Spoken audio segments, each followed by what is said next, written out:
என்னோட அம்மா வந்து ஒரு ஓட்டு வீட்டில் வாழ்ந்துருக்காங்க, வாடகைக்கு குடிசை வீட்டில் இருந்திருக்காங்க. எனக்கு என்ன ஒரு ஆசைனா, ஒரு பெரிய வீடு ஊருக்குள்ளே வந்து எங்கள் ஊர் வந்து கொஞ்சம் நல்லா வெல்த்தியான பீப்புள் இருக்கக்கூடிய ஒரு ஊர். இந்த ஊரில் நமக்கு ஒரு பெரிய வீடு இருக்கணும் அப்படின்னு ஒரு கனவு இருந்துச்சு. அதை வந்து இமேஜாக போட்டேன். அதே மாதிரி ஒரு வீடு 2021 நாங்கள் கட்டினோம். நான் வேலைக்கு போன ஒரு இடத்துல வந்து பார்த்தீங்கன்னா, அந்த ஓனர் வந்து எனக்கு க்ளோஸ் ரிலேட்டிவ். நான் பேர் சொல்ல விரும்பலை டியூ டு ப்ரைவசி. அவங்க வந்து என்னென்னா 1500 ரூபா சம்பளம் கொடுக்குறாங்க, ஏதோ கஷ்டப்படுற பையன், என்னை பயன்படுத்திக்கிட்டாங்கன்னு சொல்லலாம். அந்த டே டு டே நான் கிராட்டிடியூட் கொடுக்க ஆரம்பித்ததுக்கப்புறம் நிறைய எனக்கு சேஞ்சஸ் வந்து நடக்க ஆரம்பிச்சிருக்கு. அந்த கிராட்டிடியூடே வந்து இன்றைக்கி நான் வெல்த்தியராக மாறுறதுக்கு சப்போர்ட் பண்ணியிருக்கலாம். என்றைக்கு நம்மளுடைய மனதிற்கு நம்ம மதிப்பு கொடுக்குறோமோ, அந்த ஐடியாஸ்க்கு நம்ம மதிப்பு கொடுக்குறோமோ, அன்றைக்கி அது நிறையா கொடுக்கும். அந்த ஐடியா நமக்கு கிடைச்ச அந்த ஒரு சின்ன ஸ்பார்க்குக்கு நம்ம வேல்யூ கொடுக்கும்போது நம்ம மைண்டு வந்து அதை எக்ஸ்பேண்ட் பண்ணுது. நம்ம மைண்டு தான் அதை நமக்கு கொடுத்துச்சு. ஸோ அதை நமக்கு எக்ஸ்பேண்ட் பண்ணும். நம்ம ஃபோனில் பேசும்போது ஒரு விஷயம் சொன்னீங்க. நான் வந்து பணத்தை தேடி ஓடிக்கிட்டே இருந்தேன், சேஸ் பண்ணிக்கிட்டே இருந்தேன். பணம் துரத்த அது ஓடிக்கிட்டே இருந்துச்சு. நான் என்றைக்கு பணத்தை துரத்துறதை நிப்பாட்டுனோ, என்றைக்கு நான் வந்து ஒரு வேல்யூபிளான ஒரு நபராக மாறினோ, அன்றைக்கி பணம் வந்து என்னை தேடி வர ஆரம்பிச்சிதுன்னு சொன்னீங்க இல்லையா? எப்படி துரத்திக்கிட்டு இருந்தீங்க? வணக்கம் brother, welcome to Epic life podcast. இது வந்து சீசன் 1 எபிசோட் 1. இதுக்கு முன்னாடி வந்து செல்ஃப் இம்ப்ரூவ்மெண்ட் ரிலேட்டடாக நிறையா கிளிப்ஸு பாட்காஸ்ட் டிஸ்கஷன்லேருந்து கட் பண்ணி போட்டிருக்கோம். பட் அஃபிஷியலாக செல்ஃப் இம்ப்ரூவ்மெண்ட்டுக்காக ரெக்கார்ட் பண்ணுற முதல் எபிசோடு இது. அதில் உங்கள் கூட பேசல எனக்கு ரொம்ப மகிழ்ச்சி. இந்த எபிசோடில் சுய முன்னேற்றத்தை பற்றியும் ஈர்ப்பு விதியை பற்றியும் உங்களுடைய அனுபவம் சார்ந்து நம்ம நிறைய விஷயங்களை வந்து பேசலாம். Welcome. Yes brother, thank you for hosting me. ரொம்ப சந்தோஷமாக இருக்குது. ஏன்னா செல்ஃப் இம்ப்ரூவ்மெண்ட்டுக்குன்னு சொல்லிட்டு ஒரு எக்ஸ்க்ளூசிவ் சேனல் ரன் பண்ணுறது அவ்வளோ சாதாரணம் கிடையாது. இது ரொம்ப நிஷான கண்டென்ட்டு. அதை பண்ணுறதுக்கு ஃபர்ஸ்ட் ஆஃப் ஆல் வாழ்த்துக்கள் பிரதர். மிக்க நன்றி. இப்போ என்னை பற்றி சொல்லணுன்னா, I am first generation entrepreneur in my family. ரொம்ப ஸ்ட்ரகிள் பண்ணி ஏதாவது ஒன்று வந்து நம்ம செல்ஃபாக பண்ணணும், சுயதொழில் ஏதாவது ஒன்று பண்ணணும் அப்படின்னு ஒரு ஆசை இருந்துச்சு. அதுக்கு முன்னாடி நிறைய பார்ட் டைம் ஜாப்ஸ்லாம் போயிருக்கேன். எப்போ நான் வந்து என மேலே இன்வெஸ்ட் பண்ணணும் அப்படின்னு நான் பண்ண ஆரம்பித்தனோ, அப்போயே என்னோடய க்ரோத் வேறு மாதிரி இருந்துச்சு. அந்த ஸ்டோரிஸ் எல்லாத்தையும் கண்டிப்பாக உங்களோட ஷேர் பண்ணுறதுக்கு I am ready to do that. கண்டிப்பாக சொல்கிறேன் நான். Thank you bro. இப்படி வச்சுக்கலாமே, உங்களுடைய செல்ஃப் இம்ப்ரூவ்மெண்ட் ஜேர்னி பயணம் அப்படிங்கிறது எங்கே இருந்து எப்படி தொடங்குச்சு? அதாவது இதுக்கு முன்னாடி நம்ம காலேஜ் போயிருப்போம், படிச்சிருப்போம். அதுக்கப்புறம் நம்ம ஒரு வேலைக்கோ ஒரு தொழிலுக்குள்ளேயோ நம்ம பண்ணணும் அப்படிங்கிற மாதிரி தீவிரமாக அதுக்குள்ளே நம்ம இறங்கிடுவோம். நம்மளை நம்ம வந்து டெவலப் பண்ணிக்கணும், நம்மளோட திறன்களை வந்து வளர்த்துக்கணும் அப்படிங்கிறதுல நம்ம அதிகமாக கவனம் வந்து கொடுக்க மாட்டோம். நமக்கு என்ன இருக்கோ அதை வச்சு நம்ம இறங்குவோம். அதுக்கப்புறம் அந்த அனுபவத்தில் நம்ம நிறைய விஷயங்களை நம்ம பார்ப்போம், கற்றுக்குவோம். இதை பண்ணி தான் ஆகணுங்கிற ஒரு கட்டாயம் ஏற்படும், பண்ண ஆரம்பிப்போம். இந்த மாதிரி திறன்களை நம்ம வந்து வெளிப்படுத்துவோம். பெரும்பாலானவர்கள் வந்து போராடுறது அங்கே தான் இருக்கும். ஏன்னா அந்த மாதிரி வந்து தயார் நிலையில் இல்லாமல் நம்ம களத்தில் குதிச்சிடுவோம். களத்தில் குதிச்சதுக்கப்புறம் தான் நீச்சல் கற்றுக்கிற மாதிரி நம்ம வந்து அந்த திறன்களையெல்லாம் வளர்த்துக்கணும் அப்படிங்கிற ஒரு விஷயமே இல்லாமல் அது ஆட்டோமேட்டிக்காக வளர ஆரம்பிச்சிடும் இயல்பாகவே நமக்குள்ளே. ஆனால் அது போதுமானதாக பெரும்பாலான இடங்களில் இருக்காது. அங்கே தான் சுய முன்னேற்றம்ங்கிற ஒரு பெரிய பங்கு வருது. நீங்கள் வந்து எப்படி அந்த பயணத்துக்குள்ளே வந்தீங்க? சுய முன்னேற்றம்ங்கிற ஒரு விஷயம் எப்படி முதல்ல உங்களுக்கு அறிமுகமாச்சு? தீவிரமாக இதை வந்து நம்ம கற்றுக்கணும், நம்மளை நம்ம இம்ப்ரூவ் பண்ணுறது முக்கியம் அப்படிங்கிற அளவுக்கு இம்பேக்ட் பண்ணுற அளவுக்கு ஒரு விஷயம் வந்து உங்களுக்கு எப்போ கிடச்சிது? நான் வந்து பார்த்திங்கன்னா 2019 வரைக்குமே நான் செல்ஃப் இம்ப்ரூவ்மெண்ட்டை பற்றி பெருசாக யோசிக்கல பிரதர். கோவிட் டைமில் நானும் ஒரு சின்ன பிஸ்னஸ் பண்ணிகிட்டு இருந்தேன். பட் அப்போ வந்து பார்த்திங்கன்னா நிறைய டைம் இருந்துச்சு. வீட்டில் சும்மா காலையில் நைட் தூங்குறது, எந்திரிக்கிறது, வீட்டை விட்டு வெளியே போகிறதுக்கு நமக்கு வாய்ப்பு கிடையாது. ஏதாவது ஒரு விஷயம் புதுசாக கற்றுக்கணுன்றதுக்கு ஸ்டார்ட் பண்ணேன். அப்போ வந்து கற்றுக்கணுன்னு இன்டென்ஷனில் போல், ஏதோ ஒன்று டைம் போகணும்ல, ஸ்பெண்ட் பண்ணணும்ல, ஏதாவது ஒரு என்டர்டெயின்மெண்ட் இருக்கணும் அப்படின்றதுக்காக நிறைய டிவி சேனல்ஸ் நடக்கக்கூடிய ப்ரோக்ராம்ஸ் லைக் ஜோ ஸ்டாக்ஸு, பேசும் தலைமை, அதே மாதிரி கிளப் ஹவுஸு, அந்த மாதிரி பிளாட்ஃபார்மில், ஏன்னா ஒரு பிஸ்னஸும் நான் பண்ணிகிட்டு இருந்ததுனால அது மாதிரி கண்டென்ட் நிறைய நான் பார்க்க ஆரம்பித்தேன். அதிலிருந்து வந்து குட்டி குட்டி லேர்னிங்ஸ், அந்த ஆண்டர்ப்ரனர்ஸோட ஹேபிட்ஸ், அவங்க வந்து என்ன மாதிரி பண்ணுறாங்க, என்ன மாதிரி ஒர்க் பண்ணிகிட்ருக்காங்க, நான் ஒரு செல்ஃப் இம்ப்ரூவ்மெண்ட்டை கற்றுக்கிட்டேன் அப்படின்னு கேட்டிங்கன்னா, நான் வேலை பார்த்த இடத்துல ஒரு திண்டுக்கல்ல ஒரு ஃபெமிலியரான காலேஜோட சேர்மன். அவர் வந்து என்னென்னா, அவரை பற்றி என்ன சொல்லுவாங்கன்னா, அவர் பேரை கூட நான் சொல்கிறேன். ஆர்எஸ்கே சார், பிஎஸ்என்ஏ காலேஜோட சேர்மன் அவர். அவங்க ஆர்கனைசேஷனில் ஏதாவது ஒரு ஈவெண்ட் நடக்குதுன்னா அவர் தான் ஃபஸ்ட்டு பர்சனாக இருப்பார். ஓகேங்களா? இன்னைக்கு காலையில் வரும்போது கூட நான் செல்ஃப் இம்ப்ரூவ்மெண்ட்டை பற்றி பேசணுன்னா ஃபஸ்ட்டு கற்றுக்கிட்டது என்னென்னா பஞ்சுவாலிட்டி. இப்போ ஒரு 10 மணிக்கு ஈவெண்ட் அப்படின்னா அவர் வந்து ஒரு 9:30 9:45 தேர் ஆன் த ஸ்டேஜ். அதை வந்து ஆன் டைம் வந்து டைமை வந்து ரொம்ப கால்குலேட்டிவாக யூஸ் பண்ணுவாங்க. இப்போ தான் நான் தெரிஞ்சுக்கிட்டேன், டைம் இஸ் மணி. நம்ம நேரத்தை எந்த அளவுக்கு சரியாக பயன்படுத்துகிறோமோ நம்மளால் வளர முடியும் அப்படின்றது. அவரை பார்த்து தான் இன்ஸ்பயர் ஆனேன். ஒரு இவ்வளோ பெரிய இடத்துல இருக்காங்க, அவங்க நினச்சா ஒரு 2 மணி நேரம் லேட்டாக வரலாம், வர்றவங்கள வெயிட் பண்ண வைக்கலாம். பட் ஒரு ஈவெண்ட்டுக்கு அவ்வளோ ரெஸ்பான்சிபிளாக ஆன் டைம் வந்து நிற்கிறாங்களே அப்படின்றத, அந்த பஞ்சுவாலிட்டிங்கிற வேர்டு, அதாவது அவர் சொல்லலை, பட் அவர் மூலியமாக நான் வந்து அந்த சூழலை பார்த்து கற்றுக்கிட்டது. இப்போ மற்ற நிர்வாகிகள்லாம் வருவாங்க போவாங்க, பட் அவங்களோட டைம் வந்து நம்ம மக்களோட இது எப்படி இருக்குன்னா 10 மணினா ஒரு 10:30 தான் ஈவெண்ட் ஆரம்பிப்பாங்க, போகணும் அப்படின்ற மாதிரி இருப்பாங்க. பட் அவர் ஆன் டைம் வந்து இருப்பார். அப்போ தான் அந்த பஞ்சுவாலிட்டி, நேரம் தவறாமைங்கிற விஷயத்தை கற்றுக்கிட்டேன். அது வந்து ஒரு பெஸ்ட்டு டேக்அவே. அது இப்போ வரைக்குமே நான் அதை கடைப்பிடிச்சிட்ருக்கேன். எனிதிங், ஏதாவது ஒரு வேலைக்கு போகிறனாலும் சரி, இல்லை ஏதாவது ஒரு இடத்துக்கு நான் வந்து இதாகனாலும் சரி, ப்ராப்பராக பிளான் பண்ணி நம்ம எப்படி ஆன் டைம் போகிறது. ஒரு ஈவெண்ட் போனோன்னா கூட எல்லோரும் 10 மணி 11 மணிக்கு வருவாங்க, நான் ஒரு 8 மணிக்கு 9 மணிக்கு போயிட்டு நெட்வொர்க் பண்ணிகிட்டு இருப்பேன் பீப்புள்கிட்ட. அந்த ஒரு பெரிய ஹேபிட் வந்து அவர்கிட்ட இருந்து கற்றுக்கிட்டது. ஓகே. அதுக்கப்புறம் வந்து அஃபீஷியலாக, அதாவது உங்கள் காலேஜை முடிச்சதுக்கப்புறம் நீங்கள் வந்து தொழில் ரீதியாக இறங்கியிருப்பீங்க. உண்மையை சொல்லப்போனால் அந்த மேபி நீங்கள் சொன்ன மாதிரி கோவிட் வந்து உங்களுக்கான ஒரு தளத்தை ஏற்படுத்தி இருந்துச்சு. கோவிட் வரல அப்படின்னா நீங்கள் அந்த செல்ஃப் இம்ப்ரூவ்மெண்ட்டுக்குள்ளே வந்திருப்பீங்களா? கண்டிப்பாக இல்லை, தெரில ப்ரோ. எனக்கு சீரியஸாக டைம் எடுத்துருக்கலாம்.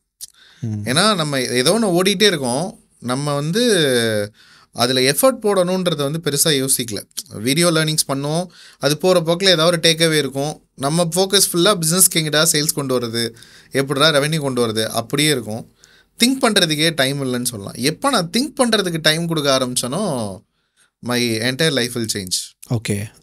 ஐ திங்க் அதுதான் உங்களுடைய ஒரு திருப்பு முனைன்னு சொல்லலாம், ரைட்? ஓகே. ஏன்னா அந்த திங்கிங் பண்ணுறதுக்கு ஓகே என்ன பண்ணலாம், ஏதாவது ஒன்று பண்ணலாம் அப்படிங்கிற மாதிரி ஒரு ஐடியா வரும்போது தான் வழக்கமாக நம்ம என்ன பண்ணிக்கிட்டு இருக்கிறோமோ அதை தாண்டி ஏதாவது அதை பண்ணலாம் இதை பண்ணலான்னு ஒரு ஸ்பேஸ் கிடைக்கும் போது நம்ம வாய்ப்பை பயன்படுத்திக்கும். அப்படி நீங்கள் பயன்படுத்தின வாய்ப்பு என்னது? இல்லை ப்ரோ, எனக்கு இப்போ நான் நிறைய பேருக்கு என்னென்னா, ஏதாவது ஒரு பிரச்சனை வந்துருச்சுன்னா அந்த பிரச்சனையிலேருந்து எப்படிடா வெளியே வர்றது, எப்படி இதை வந்து அடுத்து வராமல் இருக்கிறது, அப்படி தான் யோசிப்பாங்க.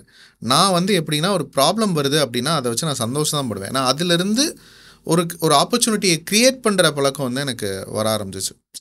அது பிஸ்னஸ்னாலும் சரி, பர்சனல் லைஃப்னாலும் சரி. அந்த மாதிரி ஒரு விஷயம் வந்து நமக்கு நடக்குது, அது வந்து மறுபடியும் இன்னொருத்தர் அதுக்கு பாதிக்கப்படாமல் இருக்கணும் அப்படின்ற மாதிரி ஆஸ்பெக்டில் ஒர்க் பண்ணுவேன். ஐ கிரியேட் மோர் ஆப்பர்ச்சுனிட்டிஸ் ப்ராப்ளம்ஸ்லேருந்து நார்மலாக. ஓகே. சுய முன்னேற்றம்ங்கிற ஒரு விஷயம், ஓகே, அதாவது டீப்பாக நீங்கள் லேர்ன் பண்ணணும். நான் சொல்கிறேன் டெக்னிக்கலாக, உதாரணத்துக்கு லா ஆஃப் அட்ராக்ஷன், இந்த மாதிரி கான்செப்ட் ரிலேட்டடாக லேர்ன் பண்ணுறது, அதை பற்றி தெரிஞ்சுக்கிறது, அப்ளை பண்ணுறது, இது வந்து உங்களை கண்டிப்பாக பெரிய அளவில் ஒரு மாற்றத்துக்குள்ளாக்கி இருக்கும். இது முதல்ல எங்கே தொடங்குச்சு? எந்த சம்பவத்தின் மூலமாக, நிகழ்வின் மூலமாக இது சுய முன்னேற்றத்துக்குள்ளே வந்தீங்க? அதான் ஃபஸ்ட்டு செல்ஃப் டெவலப்மெண்ட் பண்ணணும் அப்படின்றப்ப 21 DZ கம்யூனிட்டி, அது வந்து மிஸ்டர் தரணிதரன் பிரதர் அவங்க ரன் பண்ணுற ஒரு கம்யூனிட்டி. அதில் தான் வந்து அதுவும் அந்த கோவிட் டைமில் தான் நான் அட்டன் பண்ண ஸ்டார்ட் பண்ணேன். அவங்களோட 13வது பேட்சாக என்னமோ நினைக்கிறேன் நான். அது வந்து இப்போ வரைக்கும் ரன் பண்ணிகிட்டு இருக்காங்க. என்ன அது என்னென்னா, எவ்ரிடே மார்னிங் வந்து 5 o'clock எந்திரிக்கணும். அந்த விஷுவலைசேஷன் டெக்னிக்ஸ்லாம் இருக்கும், அது ஒரு பேட்டர்ன் வச்சுருப்பாங்க. அதில் வந்து என்னென்னா, அந்த ஒரு டைம் ப்ரொடக்டிவிட்டி, காலையில் எந்திரிக்கிறோன்னா ஒரு 2 to 3 hours எப்படி நம்ம அப்பார்ட் ஃப்ரம் அவர் பிஸ்னஸ் நம்மளோட செல்ஃப் இம்ப்ரூவ்மெண்ட்டுக்காக இன்வெஸ்ட் பண்ணுறது டைமை. அதுதான் அந்த கம்யூனிட்டியோட paid community. Paid community, it's a paid community. Okay. எப்படி அந்த கம்யூனிட்டிக்குள்ளே போகணுங்கிற அறிமுகம் எப்படி உங்களுக்கு கிடைச்சது? அது என்னென்னா, அது என்டையர்லி வந்து நம்ம பிஸ்னஸில் க்ரோ ஆகணும், பர்சனல் லைஃப்பில் க்ரோ ஆகணும், புதுசாக ஏதாவது ஒரு விஷயத்தை கற்றுக்கணும்னு இது வந்துருச்சு. ஏன்னா டைம் கேப் இருக்குது. இதே ரெகுலர் ஆஃபீஸ் டைம் எப்படி இருக்குன்னா, மற்ற டைமில் வந்து காலையில் ஆஃபீஸ் போகிறோமா, வீட்டுக்கு வரோமா, நைட்டு வந்து பேரண்ட்ஸோட ஜஸ்ட் கொஞ்சம் நேரம் ஸ்பெண்ட் பண்ணிட்டு தூங்க போய்டும், அப்படி தான் இருக்கும். இப்போ டைம் நிறையா இருந்தனால ஏதாவது ஒரு விஷயத்தை கற்றுக்கணுன்றது அது ஒரு ட்ரிகர்.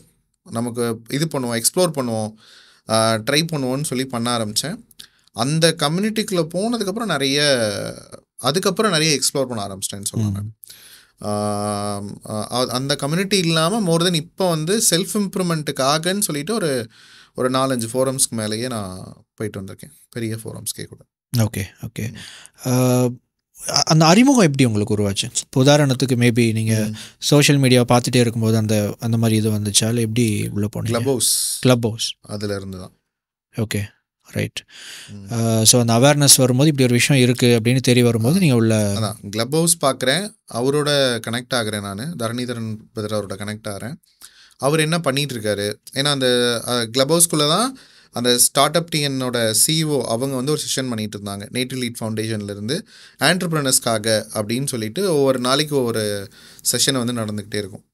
அப்போ வந்து அதில் வந்து கிடச்சது தான். அது கொஞ்ச நாள் தான் அந்த பிளாட்ஃபார்மே லைவாக இருந்துச்சு, இப்போ பெருசாக ட்ரெண்டாக இல்லை.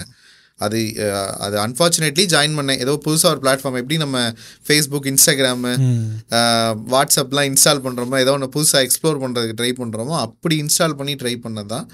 அதில் வந்து ஸ்டார்ட் பண்ணி தான் அவரோட கனெக்ட் பண்ணேன். அவரோட ஜேர்னி என்ன அதெல்லாம் தெரிஞ்சுக்கிட்டு சரி ஓகே நம்மளும் கனெக்ட் ஆகும் அப்படின்னு சொல்லிட்டு கனெக்ட் ஆகி தான் அவரோட செஷன் அட்டன் பண்ணேன்.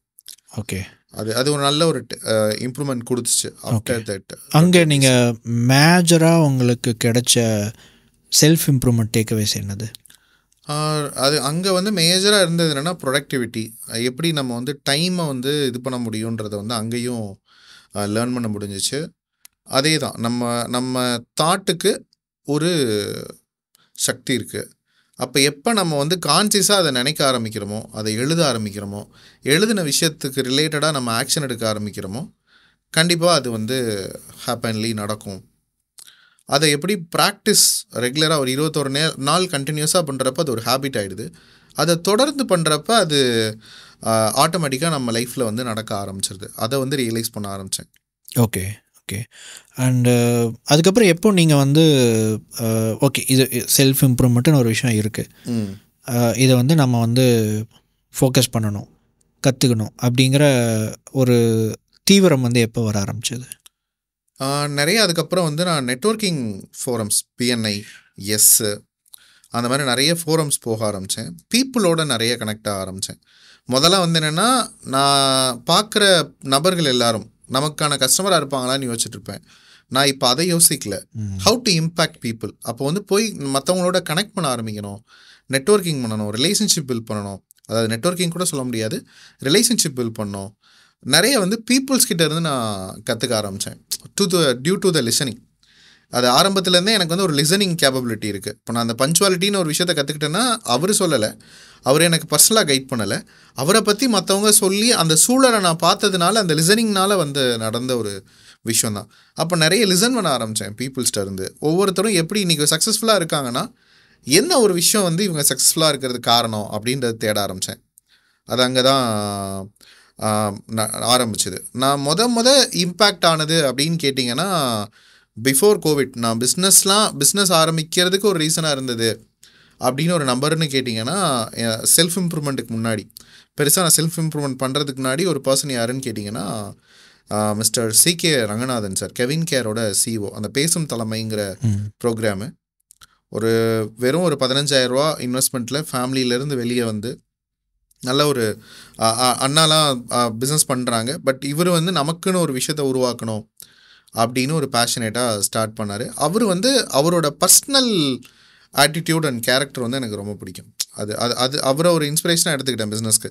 ஓகே, நம்ம வந்து யாரையும் டிபெண்ட் பண்ணி இருக்கக்கூடாது, நம்ம வந்து பிஸ்னஸ் பண்ணணும், அதாவது பிஸ்னஸ் ஆரம்பிக்கணும், யார்கிட்டையும் போய் வேலை பார்க்கக்கூடாதுன்னு முடிவெடுத்தது அவரோட வீடியோ பார்த்து. ப்ரோ, இதுக்கு முன்னாடி நீங்கள் நம்ம ஃபோனில் பேசும்போது ஒரு விஷயம் சொன்னீங்க, நான் வந்து பணத்தை தேடி ஓடிக்கிட்டே இருந்தேன், சேஸ் பண்ணிக்கிட்டே இருந்தேன், பணம் துரத்த அது ஓடிக்கிட்டே இருந்துச்சு, நான் என்னைக்கு பணத்தை துரத்துறதை நிப்பாட்டுனனோ, என்னைக்கு நான் வந்து ஒரு வேல்யூபிளான ஒரு நபராக மாறினனோ, அன்னைக்கு பணம் வந்து என்னை தேடி வர ஆரம்பிச்சதுன்னு சொன்னீங்க இல்லையா? எப்படி துரத்திக்கிட்டு இருந்தீங்க? உங்களுடைய பணத்தை ஏர்னிங் அப்படிங்கிற ஒரு விஷயம், பணம் சம்பாதிக்கணும், பணம் அப்படிங்கிற விஷயத்தினுடைய உங்களுடைய மனநிலை இந்த சுய முன்னேற்றத்துக்குள்ளே வர்றதுக்கு முன்னாடி எப்படி இருந்துச்சு? நான் வந்து ஸ்கூல் படிக்கும்போதுலேருந்தே ஐ ஸ்டார்டட் குட்டி குட்டி பார்ட் டைம் ஒர்க்ஸ்லாம் போக ஆரம்பிப்பேன். அப்போ வந்து நிறைய வந்து பணக்காரங்களை வந்து பார்த்தாலே எனக்கு என்ன மாதிரி ஒரு இன்ஃபீரியாரிட்டி இருக்குன்னு கேட்டிங்கன்னா, பணம் வச்சுருந்தாலே வந்து கெட்டவங்க, அவங்க வந்து பெருசாக யாருக்கும் அதை வந்து பெனிஃபிட்டடாக பண்ண மாட்டாங்க, அவங்களோட சுய தேவைகளுக்காக தான் பயன்படுத்திக்குவாங்க அப்படிங்கிற மாதிரி ஒரு மைண்ட் செட் இருந்துச்சு. பணம் அப்படின்னாலே தேவையில்லாத ஒரு பொருள் மாதிரி ஒரு இது இருக்கும். பட் ஒரு சூழலில் அது மாறுது. ஏன்னா ஃபேமிலியோட சுச்சுவேஷன் மாறுது. அம்மா தான் எங்களை டேக் கேர் பண்ணுற ஒரு சூழல் வருது. அப்பா வந்து கூட இல்லை. கொஞ்ச நாள் அவங்க வந்து பிரிஞ்சிருந்தாங்க அம்மாவோட இல்லாமல். அப்பா முழுக்க முழுக்க எங்களை டேக் கேர் பண்ணிக்கிட்டது அம்மா தான், என்னையும் என்னோடய தங்கச்சியும். அப்போ அவங்க வந்து என்னென்னா ஒரே ஒரு மாடு கண்ணுக்குட்டி வச்சு தான் பால் ஊற்றி தான் எங்களை வந்து வளர்த்தாங்க. விவசாய இடம் கூட கிடையாது. அப்போ எங்களுக்கு எங்கள் தாத்தா சைடும், அதாவது எங்கள் தாத்தா நல்லா வெல்த்தியாக இருந்தாங்க, ஆனால் எங்களுக்கு சப்போர்ட் பண்ண மாட்டாங்க. எங்களோட அப்பா வீட்டு சைடும் பெருசாக எங்களுக்கு சப்போர்ட் இருக்காது. எவ்வளோ சூழல் வந்து கஷ்டமாக இருந்தாலும் எங்கள் அம்மா வந்து போல்டாக நின்னாங்க. என் பிள்ளைங்கள நான் நல்லபடியாக பார்த்துக்கணுன்னா அப்பையும் நிறைய கடன் வாங்குவாங்க. ஆனால் அந்த கடன் வாங்கிட்டா முறையாக வந்து திருப்பி கொடுக்குற பழக்கம் வந்து என்னோடய அம்மா கிட்டே இருந்துச்சு. சொன்ன மாதிரி அவங்களுக்கு போய் அதை ரிட்டர்ன் பண்ணிவிட்டு கொடுத்துட்டு வருவாங்க. நிறைய அந்த சுயஉதவி குழுக்களில் லோன் வாங்குறது, மாட்டுக்கு பேரில் லோன் வாங்குறது, அப்படிலாம் வாங்கி தான் எங்களுக்கு காலேஜ் ஃபீஸே கட்டியிருக்காங்க. அப்போ வந்து என்னென்னா, அப்போ வந்து எனக்கு ஃபீல் பண்ணது என்னென்னா, நமக்கு வந்து நம்மளோட லைஃபுக்கு பணம் முக்கியம்.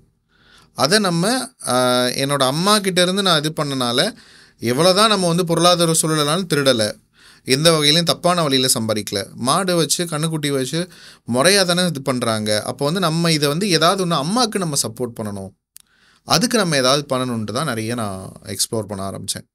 பைண்டிங் பண்ணிலாம் சேல் பண்ணி அதில் சேவ் பண்ணி அம்மாவுக்கு ஏதாவது ஹெல்ப் பண்ணுறது. ஒரு ஜெராக்ஸ் கடைக்கு வேலைக்கு போய் அங்கே ஒரு வருமானம் இருந்துச்சு. பார்ட் டைம் போகிறேன்னா அதில் ஒரு 1000 ரூபா 1500 அப்படி வரும். ஒரு டெம்பிள் வேலைக்கு போயிருக்கேன், அங்கே ஒரு 1500 வருமானம் வரும். அப்போ நான் என் சார்பாக என்னோடய ஃபேமிலி பாரத்தை குறைக்கிறதுக்கு நான் கொடுக்க ஆரம்பிச்சது அந்த ஒரு 3000 மாதம். அதுக்கப்புறம் ஒரு ஆஃபீஸ் மேனேஜர் ரோல்லாம் போனேன். 4000 கிட்ட சம்பளம் வந்துச்சு. அப்போ வந்து என்னென்னா, நான் எங்கள் அம்மா கிட்டே கொடுத்துருவேன். பணத்தை நான் நிறைய வந்து பயன்படுத்துனது கிடையாது. ஆனால் it's a tool for our life. நம்ம ஒரு பெட்டரான லைஃப் இருக்கணும்னா நமக்கு அது தேவைப்படுது, அப்போ அதை சம்பாதிக்கணும் அப்படின்றது மாறினதுக்கு அப்புறம் தான் நான் பிஸ்னஸ் ஸ்டார்ட் பண்ணணுன்ற ஐடியா வந்து இன் 2016 வந்ததுக்கு காரணம். ஓகே. ஆனால் அப்போ நிறைய பயப்படுவேன். சீரியஸ்லி அது பணனாலே வந்து நமக்கு அது தேவையில்லாத மாதிரி இருந்துச்சு. அது over the period it will be change. Okay. என்ன காரணம்? ஏதாவது இன்சிடென்ட் உங்கள் லைஃப்பில் ஷேர்? இல்லை, எனக்கு எங்கள் தாத்தாவையே பார்த்துருக்கேன்ல, அவங்களோட மூத்த பொண்ணு, எங்கள் அம்மா வந்து மூத்த பொண்ணு. அப்போ வந்து என்னென்னா, அவங்க நல்லா பணம் வச்சுருப்பாங்க, அவங்களோட குடும்பத்தை நல்லா பார்த்துக்குவாங்க.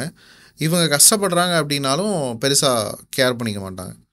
அவங்க வந்து எங்களை பிலீவ் பண்ணல. பீப்புள், அதாவது ஒரு குடும்பத்தில் தன்னோட மகளையோ பேரனையோ பேத்தியோ வந்து அவங்க பெருசாக நினைக்கல, பணத்தை வந்து பெருசாக நினச்சாங்க. அது என்னை வந்து கொஞ்சம் மாற்றுச்சுன்னு சொல்லலாம். பீப்புளை வேல்யூ பண்ணாமல் அவங்க முழுக்க முழுக்க பணத்தை வேல்யூ பண்ணாங்க. பணத்தை பெருசாக பார்த்தாங்க. அது என்னை ரொம்ப வந்து பாதிச்சுன்னு சொல்லலாம். ஓகே. இவங்க பணம் இருக்கிறதுனால தான் இப்படி நம்ம நடந்துக்கிறாங்க. அது வந்து எனக்கு சப்கான்ஷியஸாக ஒரு தாட்டு. ஓகே. ஆனால் அது ஓவர் தி பீரியட் இப்போ அது மாறிடுச்சு. நம்ம பணம் வந்து இருக்கணும், அது ஆனால் நம்ம வந்து பணத்தை மதிக்கிறத தாண்டி பீப்புளை வேல்யூ பண்ணணுன்றது மாறிடுச்சு. ஏன் மாறுச்சு? ஃபர்ஸ்ட் ஆஃப் ஆல் ஏன் மாறணும் அப்படின்னு நீங்கள் நினச்சிங்க? இல்லை ப்ரோ, அதாவது இன்றைக்கி நம்ம ஒரு பெட்டரான லைஃப் ஸ்டைலில் இருக்கணும் அப்படின்னா அதுக்கு பணம் தேவை. ஆனால் நாளைக்கு நமக்கு ஏதாவது ஒரு பிரச்சனை வருது, இல்லை ஒரு தவிர்க்க முடியாத சூழல் வருதுன்னா பணம் வந்து அது ஒரு லெவலுக்கு அந்த இதை வந்து சால்வ் பண்ணுறதுக்கு சப்போர்ட் பண்ண இது வராது, அது மினிமல் லெவல். ஆனால் நமக்கு ஒரு பிரச்சனைனா கூட வந்து நிற்கிறது யாருன்னா நம்மளை சுற்றி இருக்கக்கூடிய ஃப்ரெண்ட்ஸ், நம்மளோட ஃபேமிலி, அவங்க தான் வந்து நிற்க போகிறாங்க. எந்த அளவுக்கு அவங்களுக்கு நம்ம வேல்யூ கொடுக்க ஆரம்பிக்கிறோமோ, அவங்களோட தேவைகளுக்கு மாரல் சப்போர்ட்டாக இருக்க ஆரம்பிக்கிறோமோ, ஆட்டோமேட்டிக்காக அவங்க நமக்கும் சப்போர்ட்டாக இருக்க போகிறாங்க. அது வந்து கிவிங் பேக் தான். அது நம்ம எதிர்பார்த்து கொடுக்க போகிறதில்ல. பீப்புளை வேல்யூ பண்ணுறதுன்னு என்னதுன்னா, நம்ம இந்த உலகத்தில் ஒரு உயிராக இருக்கோம், நம்மளை மாதிரியே அவங்களும் ஒரு சக உயிராக இருக்காங்க, ஒரு ஒரு சோலாக இருக்காங்க. அப்போ அவங்களோட மனசையும் நம்ம புரிஞ்சு நடந்துக்கிறப்ப, அவங்கள வேல்யூ பண்ணுறப்ப ஆட்டோமேட்டிக்காக நம்மளை அவங்க வேல்யூ பண்ண ஆரம்பிச்சிடறாங்க. ஓகே. நான் அது எனிதிங் நான் செய்கிறத வந்து எக்ஸ்பெக்டேஷனோட செய்ய மாட்டேன். இப்போ வரைக்கும் என்னால் என்ன முடியுமோ அதை கொடுக்குற பழக்கம் எனக்கு இருக்குது. But nothing to expect. அவங்கள்ட்ட இருந்து நான் எந்த விஷயத்தை எக்ஸ்பெக்ட் பண்ண மாட்டேன். இது வந்து நீங்கள் எப்போ லேர்ன் கற்றுக்க ஆரம்பிச்சிங்க? ஏன்னா இந்த ஒரு மென்டாலிட்டியோட நீங்கள் வந்து பணம் சம்பாதிக்கணும் அப்படின்னு வெளியே வரும்போது 2 விஷயம் எல்லாருமே ஃபேஸ் பண்ணுவாங்க. முதல் விஷயம், இந்த வருமானத்தை விட அதிகமாக சம்பாதிக்கணும், நிறையா பணம் வேணும். ஆனால் இதுக்கு முன்னாடி நம்முடைய மனதில் பதிவாக இருக்கக்கூடிய அந்த பதிவுகள், பணம் சார்ந்த பதிவுகள், ஒரு லெவலுக்கு மேலே நீங்கள் வந்து நியாயமாக சம்பாதிக்க முடியாது அப்படிங்கிற நம்பிக்கையோ அந்த மாதிரி இருக்குது. பட் ஸ்மார்ட் ஒர்க் மூலமாக அது சாத்தியம். இன்றைக்கி நிறையா விஷயங்கள் பண்ண முடியும். ஆனால் நம்ம மைண்ட் அப்படி யோசிக்காது. ஏன்னா இந்த பதிவுகள் நம்ம மனதில் வந்து ரொம்ப ஸ்ட்ராங்காக இருக்கும். நிறைய பணம் வேணும், ஆனால் நிறையா பணம் சம்பாதிக்கிறதுக்கு சப்போர்ட்டிவ் இல்லாத ஒரு மனநிலை. இந்த விஷயத்தோட நிறைய பேர் வந்து ஸ்ட்ரகிள் பண்ணுவாங்க, போராடுவாங்க. நீங்கள் அந்த மாதிரி ஏதாவது ஃபேஸ் பண்ணியிருக்கீங்களா? இருக்குது ப்ரோ. அதாவது நான் ஆரம்பத்தில் வந்து நான் 2016 பிஸ்னஸ்குள்ளே வரேன். அப்போல்லாம் என்னோடய மாத வருமானம் என்ன இருக்குன்னு கேட்டிங்கன்னா ஒரு 50,000 ரூபா. அதாவது வருமானம் மீன்ஸ் அது டோட்டல் ரெவென்யூவே. அதில் ப்ராஃபிட் வந்து ஒரு 5,000 10,000 கூட இருக்காது. அப்போல்லாம் வந்து என்னென்னா கஸ்டமரை நோக்கி ஓடிட்டு தான் இருப்பேன் நான். எப்போ வந்து அவங்களுக்கு என்ன ரியல் பிரச்சனை, அவங்க இடத்துலேருந்து யோசிக்க ஆரம்பிச்சேன் இல்லைங்களா, அங்கேயும் பீப்புளை தான் வேல்யூ பண்ணுறோம். அது எனக்கு பண்ணதுக்கு அப்புறம் டோட்டலி தட் வில் பி. எப்படி பண்ணீங்க? என்ன எக்ஸாக்டாக பண்ணீங்க? இப்போ ஒரு பிஸ்னஸ் ஓனராக இருக்காங்கன்னா நம்மக்கிட்ட ஒரு சர்வீஸ் கொடுக்குறாங்க, ஒரு இது வந்து நம்மள்டேருந்து எடுக்கிறாங்க. பட் அதை தாண்டி அவங்களோட ரியல் ப்ராப்ளம் என்ன இருக்குது பிஸ்னஸ்குள்ளே, நம்ம ரிலேட்டடாக ஒரு கஸ்டமர் கம்யூனிகேஷன்லேயோ மார்க்கெட்டிங்லேயோ ரியல் ப்ராப்ளம் என்ன இருக்குது, அவங்க எங்கெங்கெல்லாம் லேக் ஆகுறாங்கன்றதை கண்டுபிடிச்சேன். அந்த ஒரு இடம் தான் என்டையர் மை பிஸ்னஸ், என்னோட லைஃப் ஸ்டைல் எல்லாம் மாறுறதுக்கு ஒரு காரணம்.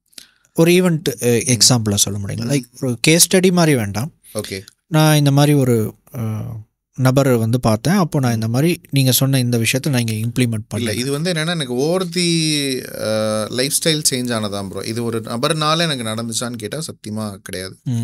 என்னோட டே டு டே லைஃப் ஸ்டைலில் அதான் நான் லிசனிங் ஸ்கில் எல்லாத்துக்கிட்ட இருந்து எனக்கு கற்றுக்கிட்ட ஒரு பழக்கம் இருந்தனால எங்கெங்கேயோ இருந்து வந்துச்சு. நிறைய பேரை பார்த்து வந்த ஒரு விஷயம் தான் பீப்புளை வந்து வேல்யூ பண்ணணும் அப்படின்றது. அது ஸ்பெசிஃபிக்காக இவங்கள்ட்ட இருந்து தான் லேர்ன் பண்ணேன் அப்படிங்கிற மாதிரி இன் மை மெமரி ரியலி அந்த மாதிரி இல்லை. ஓகே. நத்திங். பீப்புளை வேல்யூ பண்ணணுன்னா எப்படியெல்லாம் நீங்கள் பண்ணணும் அப்படிங்கிற இந்த கான்செப்ட் ஐடியா மட்டும் அதில் எனக்கு ஒன்று நீங்கள் சொல்லும்போது ஒரு விஷயம் வருது. அந்த பீப்புள் வேல்யூ பண்ணுறது அப்படின்றப்ப, இப்போ நான் ஒரு இடத்துக்கு வேலைக்கு போகிறேன்னு வச்சுக்கோங்களேன், அந்த இடத்துல நான் எப்படி இருப்பேன்னு கேட்டிங்கன்னா அந்த ஓனர் இடத்துல இருந்தால் யோசிப்பேன்.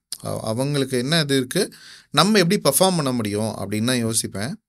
நிறைய நேரங்களில் வந்து நான் ஒர்க் போன இடங்கள்லையுமே they are value to the money but nothing to பீப்புளை வேல்யூ பண்ணாமல் பணத்தை தான் வேல்யூ பண்ணிகிட்டு இருப்பாங்க. நீங்கள் இப்போ கேட்குறனால எனக்கு சடன்லி இட்ஸ் தாட். நான் வேலைக்கு போன ஒரு இடத்துல வந்து பார்த்தீங்கன்னா அந்த ஓனர் வந்து எனக்கு க்ளோஸ் ரிலேட்டிவ், நான் பேர் சொல்ல விரும்பலை டியூ டு ப்ரைவசி. அவங்க வந்து என்னென்னா 1,500 ரூபா சம்பளம் கொடுக்குறாங்க, ஏதோ கஷ்டப்படுற பையன், என்னை பயன்படுத்திக்கிட்டாங்கன்னு சொல்லலாம். இதாக இருக்காங்க, சரி ஏதோ இது பண்ணட்டும் அப்படிங்கிற மாதிரி ஒரு ஸ்பேஸ் கொடுக்க மாட்டாங்க. தட்டி கொடுத்து வேலை வாங்குறதுன்னு சொல்லுவாங்க இல்லைங்களா, அது எனக்கு நடக்கலை. அவங்களுக்கு என்ன, அவங்க சொல்கிறத கேட்டால் போதும் அப்படின்ற ஒரு சூழல் இருந்துச்சு. அது ஏன் அப்படின்னா அவங்களுக்கு வந்து ஒரு பெரிய இடத்துல இருக்கும், நம்ம வந்து ஒரு பெரிய வெல்தி பீப்புள் அப்படிங்கிறப்ப நம்ம சொல்கிறது அவங்க கேட்டால் போதும். அப்பயுமே வந்து சொல்கிற வேலையை மட்டும் செய் அப்படிங்கிற மாதிரி இது பண்ணுவாங்க லேபர். அப்போ வந்து என்னென்னா எனக்கு அங்கே வந்து நம்மளை வந்து வேல்யூ பண்ணலையே, நம்மளோட தேவைகள் என்ன, நம்மளோட ஃபீலிங்ஸ் என்ன அப்படிங்கிறத புரிஞ்சுக்கலையே அப்படிங்கிறது எனக்கு ஒரு தாட் ப்ராசஸ் இருந்துச்சு. மேபி அந்த ஒரு 1 year 1.5 years அந்த அவங்களோட நான் ட்ராவல் பண்ண டைம்லைன், அதுக்கப்புறம் அந்த சூழல்லேருந்து நான் வெளியே வந்து நான் ஒரு தொழில் ஆரம்பித்தாலும் சரி இல்லை வந்து ஒரு இதாக ஆரம்பித்தாலும் சரி, பீப்புளுக்கு ஒரு ஸ்பேஸ் கொடுக்கணும், அவங்கள்ட்ட இருந்தும் நம்ம வந்து அவங்களோட தாட் ப்ராசஸையும் எடுத்து அப்ளை பண்ணணும் அப்படின்றத நான் பண்ணிகிட்ருக்கேன். அதை வந்து நான் ரியல் டைமில் அதை பண்ணிட்டு இருக்கேன். மேபி நீங்கள் இந்த மாதிரி இருக்கக்கூடாதுங்கிற பாடம் அங்கே லேர்ன் பண்ணியிருக்கலாம். எஸ், இந்த மாதிரிலாம் இருக்கக்கூடாது, இதெல்லாம் இருக்கக்கூடாது, பீப்புளுக்கு ஸ்பேஸ் கொடுக்கணும். ஓகே, அப்படின்னா என்ன நீங்கள் ஓகே இப்படியெல்லாம் இருக்கக்கூடாது அப்படின்னா நீங்கள் என்னென்ன பாயிண்ட்ஸ் இல்லை ப்ரோ, இப்போ எனக்குன்னு இருக்குன்னு வச்சுக்கோங்களேன். இப்போ நான் ஒரு ஒரு ஒரு நிறுவனம் இருக்குது, ஒரு 5 பேர் 6 பேர் வேலை பார்க்குறாங்க.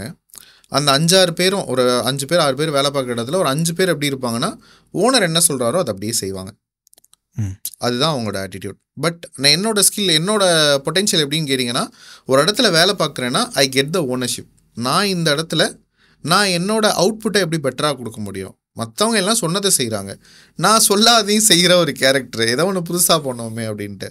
சீரியஸாக அந்த டைம்லலாம் வந்து பார்த்திங்கன்னா அது ஒரு கிட்ஸ் பேஸ்டு ஒரு ப்ராடக்ட் இருக்க கடை அப்படின்றனால சண்டேலலாம் போய் கூட, சண்டே வந்து நான் நினச்சிருந்தா வீட்டில் படுத்து தூங்கிட்டு இருக்கலாம். பட் சண்டேலலாம் நான் வந்து பார்ட் டைமாக போவேன். மற்ற காலேஜ் டைமில் ஈவினிங்கில் போவேன், ஒரு 4 to 9 அந்த மாதிரி இருப்பேன். சண்டேல கடை ஓப்பன் பண்ணி கிட்டத்தட்ட ஒரு 5000-6000க்கு நான் வந்து சேல்ஸ் பண்ணியிருப்பேன். அது என்னென்னா சண்டேனா அடுத்த நாள் ஸ்கூலு, பசங்க வந்து ப்ராடக்ட்ஸ் வந்து வாங்குவாங்க அப்படிங்கிற மாதிரி. அது ஓனர் நீ பண்ணுப்பான்னு சொல்லலை, அதை நானாக பண்ணேன். அந்த இடத்துல நான் அதை வந்து ஸ்பேஸ் எடுத்து பண்ணது தான். அது மாதிரி நிறைய நேரங்களில் அந்த ஒரு விஷயம் நடந்துச்சு. பட் நிறைய நேரங்களில் நம்ம என்ன நினைக்கிறோம் அப்படிங்கிற தாட்டை வந்து புரிஞ்சுக்காமல் நான் சொல்கிறத மட்டும் செஞ்சால் போதும் அப்படிங்கிற ஒரு இது இருந்துச்சு. ஒரு வேலையை வந்து நீங்கள் என்ன செய்யணும் அப்படிங்கிறத மட்டும் சொல்லிட்டா அது எப்படி செய்யணும் அப்படிங்கிற உங்களுக்கு அந்த ஆர்வம் வந்து இப்படி பண்ணலாம் அப்படி பண்ணலாம் க்ரியேட்டிவாக வந்து நீங்கள் ஐடியேட் பண்ணும்போது அதுக்கு அவங்க இடம் கொடுக்கல, ஸ்பேஸ் இல்லை. ஓகே ஓகே, அதை வந்து நான் பிஸ்னஸ் ஆரம்பித்ததுக்கப்புறம் என் டீம் வந்து தே ஆர் ஓனர்ஷிப். உங்கள் ரோலில் நீ தான் ஓனர், நீ வந்து எது வேணாலும் பண்ணிக்கோ. I give the 100% freedom. இது நம்ம ஒர்க்கு, நம்ம ஜாபு, சாரி இது வந்து நம்மளோட கம்பெனி. உங்களுக்கு ஒரு ஸ்பேஸ் கொடுத்துருக்கேன், யூஸ் பண்ணிக்கோங்க. அதே மாதிரி அவங்க ஏதாவது ஒரு விஷயம் பண்ணணும்னு நினைக்கிறாங்க என்னோட பிஸ்னஸ் சார்ந்து இல்லாமல், லைக் வேறு ஏதாவது அவங்க வந்து செல்ஃப் இம்ப்ரூவ்மெண்ட்டுக்காகவோ இல்லை அவங்களோட கெரியர் இம்ப்ரூவ்மெண்ட்டுக்காகவோ ஏதாவது ஒன்று பண்ணணும்னு நினைக்கிறாங்கனாலும் அதுக்கு நானும் சப்போர்ட் பண்ணிகிட்ருக்கேன். என்ன மாதிரி? ஃபார் எக்ஸாம்பிள் எனிதிங், லைக் இப்போ வேறு ஏதாவது ஒரு அவங்களோட நம்ம day to day office work இல்லாமல் வேறு ஏதாவது அவங்க செல்ஃப் இம்ப்ரூவ்மெண்ட் ரிலேட்டடாக ஏதாவது படிக்கணும்னு கேட்குறாங்க, இல்லை ஏதாவது லேர்ன் பண்ணிக்கணும் அப்படின்னாலும் அதுக்கெல்லாம் எக்ஸ்ட்ரா மாதிரியோ ஆர் ஆக்டிவிட்டீஸ் அந்த மாதிரி அதெல்லாம் நான் சப்போர்ட் பண்ணுறேன். ஓகே.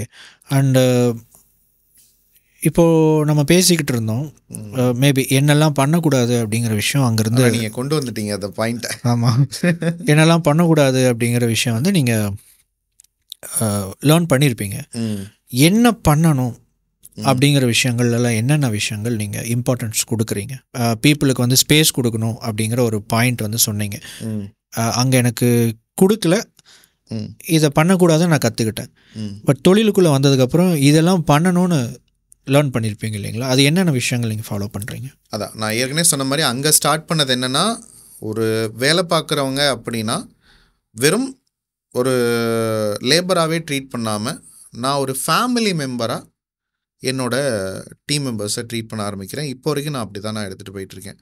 எப்படி என்னோடய அப்பா அம்மா தங்கச்சி இருக்காங்களோ அதே மாதிரி தான் என்னோடய டீம் மெம்பர்ஸும். ஏன்னா என்னை ட்ரஸ்ட் பண்ணி முழுக்க அவங்களோட நேரத்தையும் டைமையும் எனக்காக, அவங்களோட நேரத்தை வந்து எனக்காக செலவு பண்ணுறாங்க. முழுக்க வந்து ஒரு 8 hours 9 hours நம்மளோட ஒர்க் பண்ணுறாங்க. என்னோட பேஷன் என்னவோ அதை அவங்க பேஷனாக எடுத்துகிட்டு போயிட்டுருக்காங்க. அப்போ அவங்களுக்கு நம்ம எந்த அளவுக்கு ஒரு பெட்டரான லைஃப் ஸ்டைல் கொடுக்க முடியும் அப்படிங்கிற ஆஸ்பெக்டில் தான் நான் இப்போ வரைக்கும் ஐ ப்ளே மை பிஸ்னஸ்.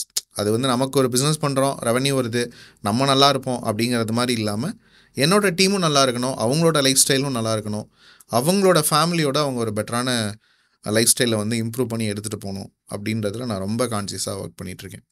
நிறைய நேரங்கள் என்னென்னா அவங்களோட கோல்ஸ் என்ன அடுத்து நீ பண்ணணும்னு நினைக்கிற எல்லாத்தையும் கேட்டு நான் வந்து விஷுவலைஸ் பண்ணுற சூழல்லாம் கூட இருக்குது. Okay okay, right. இப்போது மணி ரிலேட்டடாக பணம் அப்படிங்கிற ஒரு விஷயத்துக்கு வரும்போது நீங்கள் அதை எப்படி ஹேண்டில் பண்ணுவீங்க? இப்போ நம்ம கொஞ்ச நேரத்துக்கு முன்னாடி வரைக்கும் நம்ம பேசிகிட்டு இருந்தோம் பணம் அப்படிங்கிற விஷயம், உங்களுக்கான அந்த ரிலேஷன்ஷிப் எப்படி இருந்துச்சு அப்படிங்கிற மாதிரி. இப்போது பணம் அப்படிங்கிறது எப்படி ஹேண்டில் பண்ணுறீங்க?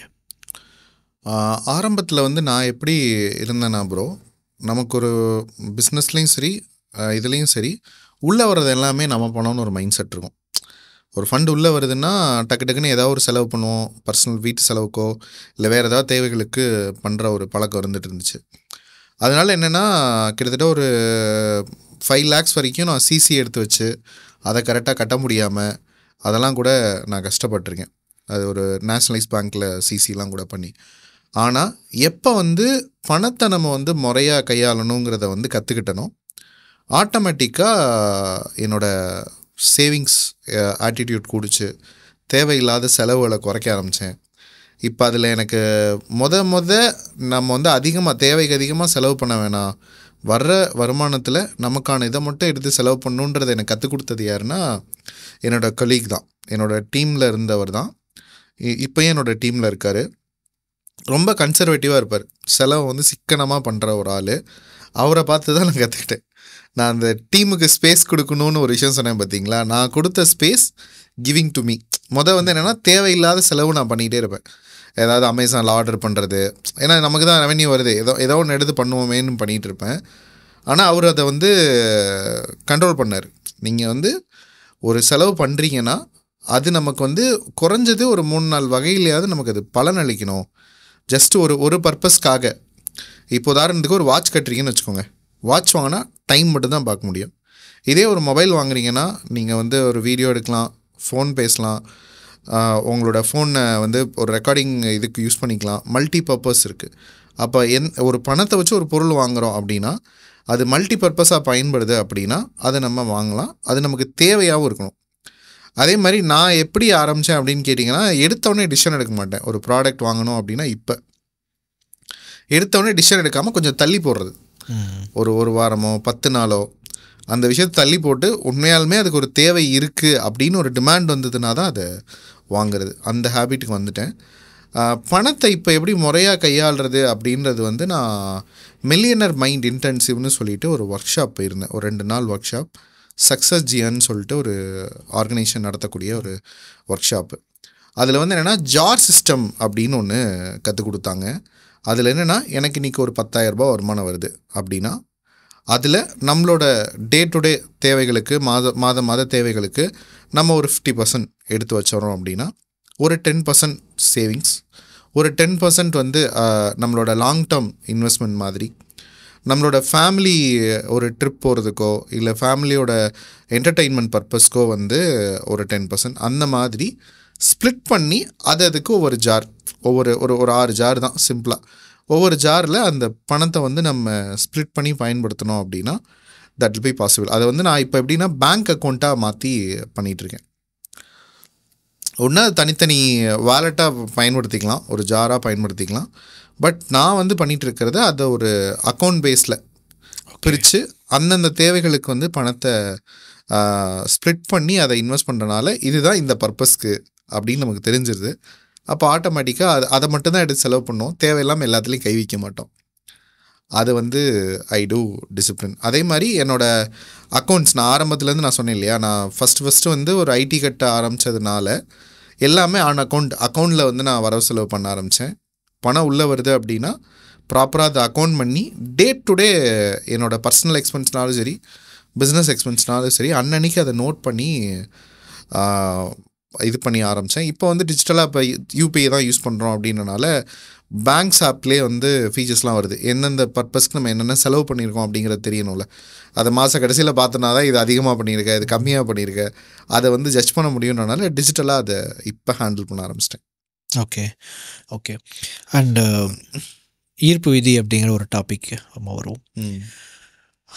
லா ஆஃப் அட்ராக்ஷன் எப்போது நீங்கள் வந்து இப்படி ஒரு விஷயம் இருக்குது, இதை வந்து நம்ம மனநிலை அப்படிங்கிறது ரொம்ப முக்கியம், நம்ம எண்ணங்கள் சிந்தனைகள் அப்படிங்கிறது வந்து ரொம்ப முக்கியம், இதை வந்து நம்ம சரியாக மாற்றிக்கிட்டோம் அப்படின்னா அது நமக்கு வந்து வளர்ச்சியை தரும் அப்படிங்கிற அந்த கருத்தை வந்து நீங்கள் எப்போது முதல் முறையாக கேட்டீங்க, எங்கேருந்து கற்றுக்கிட்டீங்க? அது ஒரு ஒர்க் ஷாப்பில் இருந்து தான் ப்ரோ. ஒரு ஆர்கனைசேஷன் இதில் வந்து இந்த 5am கிளப் சொன்னேன் இல்லைங்களா, ஆமாம். அங்கே தான் வந்து விஷுவலைசேஷன் டெக்னிக்கை வந்து என்னென்னா அவங்க ரொம்ப டீப்பாலாம் சொல்ல, பட் அதை வந்து ஒரு டயக்ராமாக நம்ம என்ன ஆசைப்படுறோமோ அதை வந்து ஒரு விஷுவலைசேஷன் சார்ட் மாதிரி போட சொன்னாங்க. அதுக்கப்புறம் நமக்கு என்னெல்லாம் வேணுமோ எழுத சொன்னாங்க பக்கெட் லிஸ்ட்டில். அங்கே ஆரம்பித்தது தான். நான் வந்து என்னோடய பக்கெட் லிஸ்ட்டில் வந்து 101 விஷயம் எழுத சொன்னாங்க. நான் ஒரு 40-45 எழுதியிருப்பேன். மோரார்லெஸ் என்னோடய பக்கெட் லிஸ்ட்லேயும் சரி, நான் வந்து விஷன் போர்டில் டயக்ராமாக பண்ணதும் சரி, இப்போ வரைக்கும் என்னோடய ஸ்க்ரீன்ஷாட்டில் இந்த வருஷத்துக்குரிய கோல் வந்து நான் இமேஜாக விஷுவலைஸ், அது ஒரு பாசிட்டிவான அப்ரோச்சில். இப்போ உதாரணத்துக்கு எனக்கு கடன் இருக்கக்கூடாது அப்படின்னு நான் நினைக்கிறேன்னா, அங்கே வந்து டெப் ஃப்ரீ லைஃபுங்கிற மாதிரிலாம் இருக்கக்கூடாது. வெல்தி பர்சன் அப்படிங்கிற மாதிரி, I am very wealthy person அப்படிங்கிற மாதிரி ஒரு பாசிட்டிவ் டோனில் நான் வச்சுருப்பேன். அதை வந்து பண்ணியிருந்தேன் இல்லைங்களா. நியர்லி வந்து அப்போ ஒரு 60% வரைக்கும் நான் என்ன நினச்சனோ அது வந்து நடந்துச்சு. பட் அதுக்குரிய ஆக்ஷனும் நான் எடுத்தேன்னு சொல்லலாம். ஏன்னா ஆரம்பத்தில் வந்து என்னோடய அம்மா வந்து ஒரு ஓட்டு வீட்டில் வாழ்ந்துருக்காங்க, வாடகைக்கு குடிசை வீட்டில் இருந்திருக்காங்க. எனக்கு என்ன ஒரு ஆசைனா, ஒரு பெரிய வீடு ஊருக்குள்ளே வந்து எங்கள் ஊர் வந்து கொஞ்சம் நல்லா வெல்த்தியான பீப்புள் இருக்கக்கூடிய ஒரு ஊர். இங்கே வந்து நம்ம இவ்வளோ கஷ்டப்படுறோம். ஏன்னா எங்களோட அப்பா ஊர்லேருந்து மைக்ரேட் ஆகி அந்த ஊரில் வந்து இருக்கோம். இந்த ஊரில் நமக்கு ஒரு பெரிய வீடு இருக்கணும் அப்படின்னு ஒரு கனவு இருந்துச்சு. அதை வந்து இமேஜாக போட்டேன். அதே மாதிரி ஒரு வீடு 2021 நாங்கள் கட்டினோம். அதுக்குரிய சூழல் வந்து அமைஞ்சிச்சு. அப்போ வந்து என்னோடய பேக்கப்பாக நான் வீடு கட்டுறதுக்குன்னு எடுத்து வச்சது வந்து ஒரு 5 lakhs இருந்திருக்கும். வர ஃபண்ட்லேருந்து சேவ் பண்ணி, வர என்னோடய பிஸ்னஸ் வருமானத்துலேருந்து கொஞ்சம் கொஞ்சமாக சேவ் பண்ணி ஒரு 5 lakhs கிட்ட இது பண்ணியிருப்போம். ஏற்கனவே எங்களுக்கு இடம் இருந்துச்சு, தாத்தா அவங்க கொடுத்ததுனால ஒரு இடம் இருந்துச்சு. இதை வந்து நம்ம கன்ஸ்ட்ரக்ட் பண்ணுவோம். என்னோடய அம்மா என்ன சொல்லிகிட்டு இருப்பாங்கன்னா, நீ ஆஃபீஸ்க்கு நான் வாடகை பே பண்ணிகிட்டு இருப்பேன் இல்லையா, சொந்த இடத்துக்கு உன்னோட ஆஃபீஸை மாற்றிடணும், தேவையில்லாமல் வாடகை கட்டக்கூடாது, நம்ம சொந்த இடத்துக்கு வந்துருச்சுன்னா நான் அவங்க ஆஃபீஸ் இதையும் நான் பார்த்துக்குவேன்ல அப்படின்னு வந்து சொல்லுவாங்க. ஏன்னா என்னோடய கம்பெனிலையும் அம்மா ஒன் ஆஃப் தி டைரக்டர். அப்போ அவங்க சொன்னால் தட்ட முடியாது, பண்ணுவோம் அப்படின்னு சொல்லிட்டு அதுக்குரிய பிளான் எடுத்தோம். கிட்டத்தட்ட ஒரு 6 மாதத்துலேருந்து 1 வருஷம் ஐ two the effort.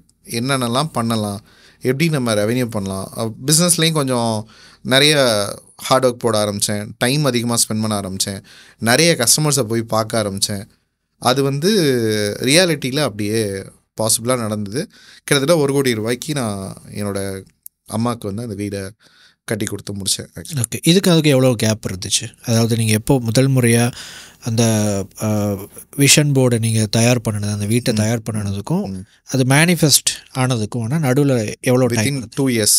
2 years. Okay. 2020 அதை அட்டன் பண்ணியிருப்பேன். 20 அட்டன் பண்ணியிருப்பேன். 22 நாங்கள் இது பண்ணிட்டோம். இது எப்படி ஒர்க் ஆகுதுன்னு நீங்கள் நினைக்கிறீங்க? அதாவது உங்களுடைய இல்லை ப்ரோ, வெறும் நினச்சிட்டு மட்டும் விட்டோம்.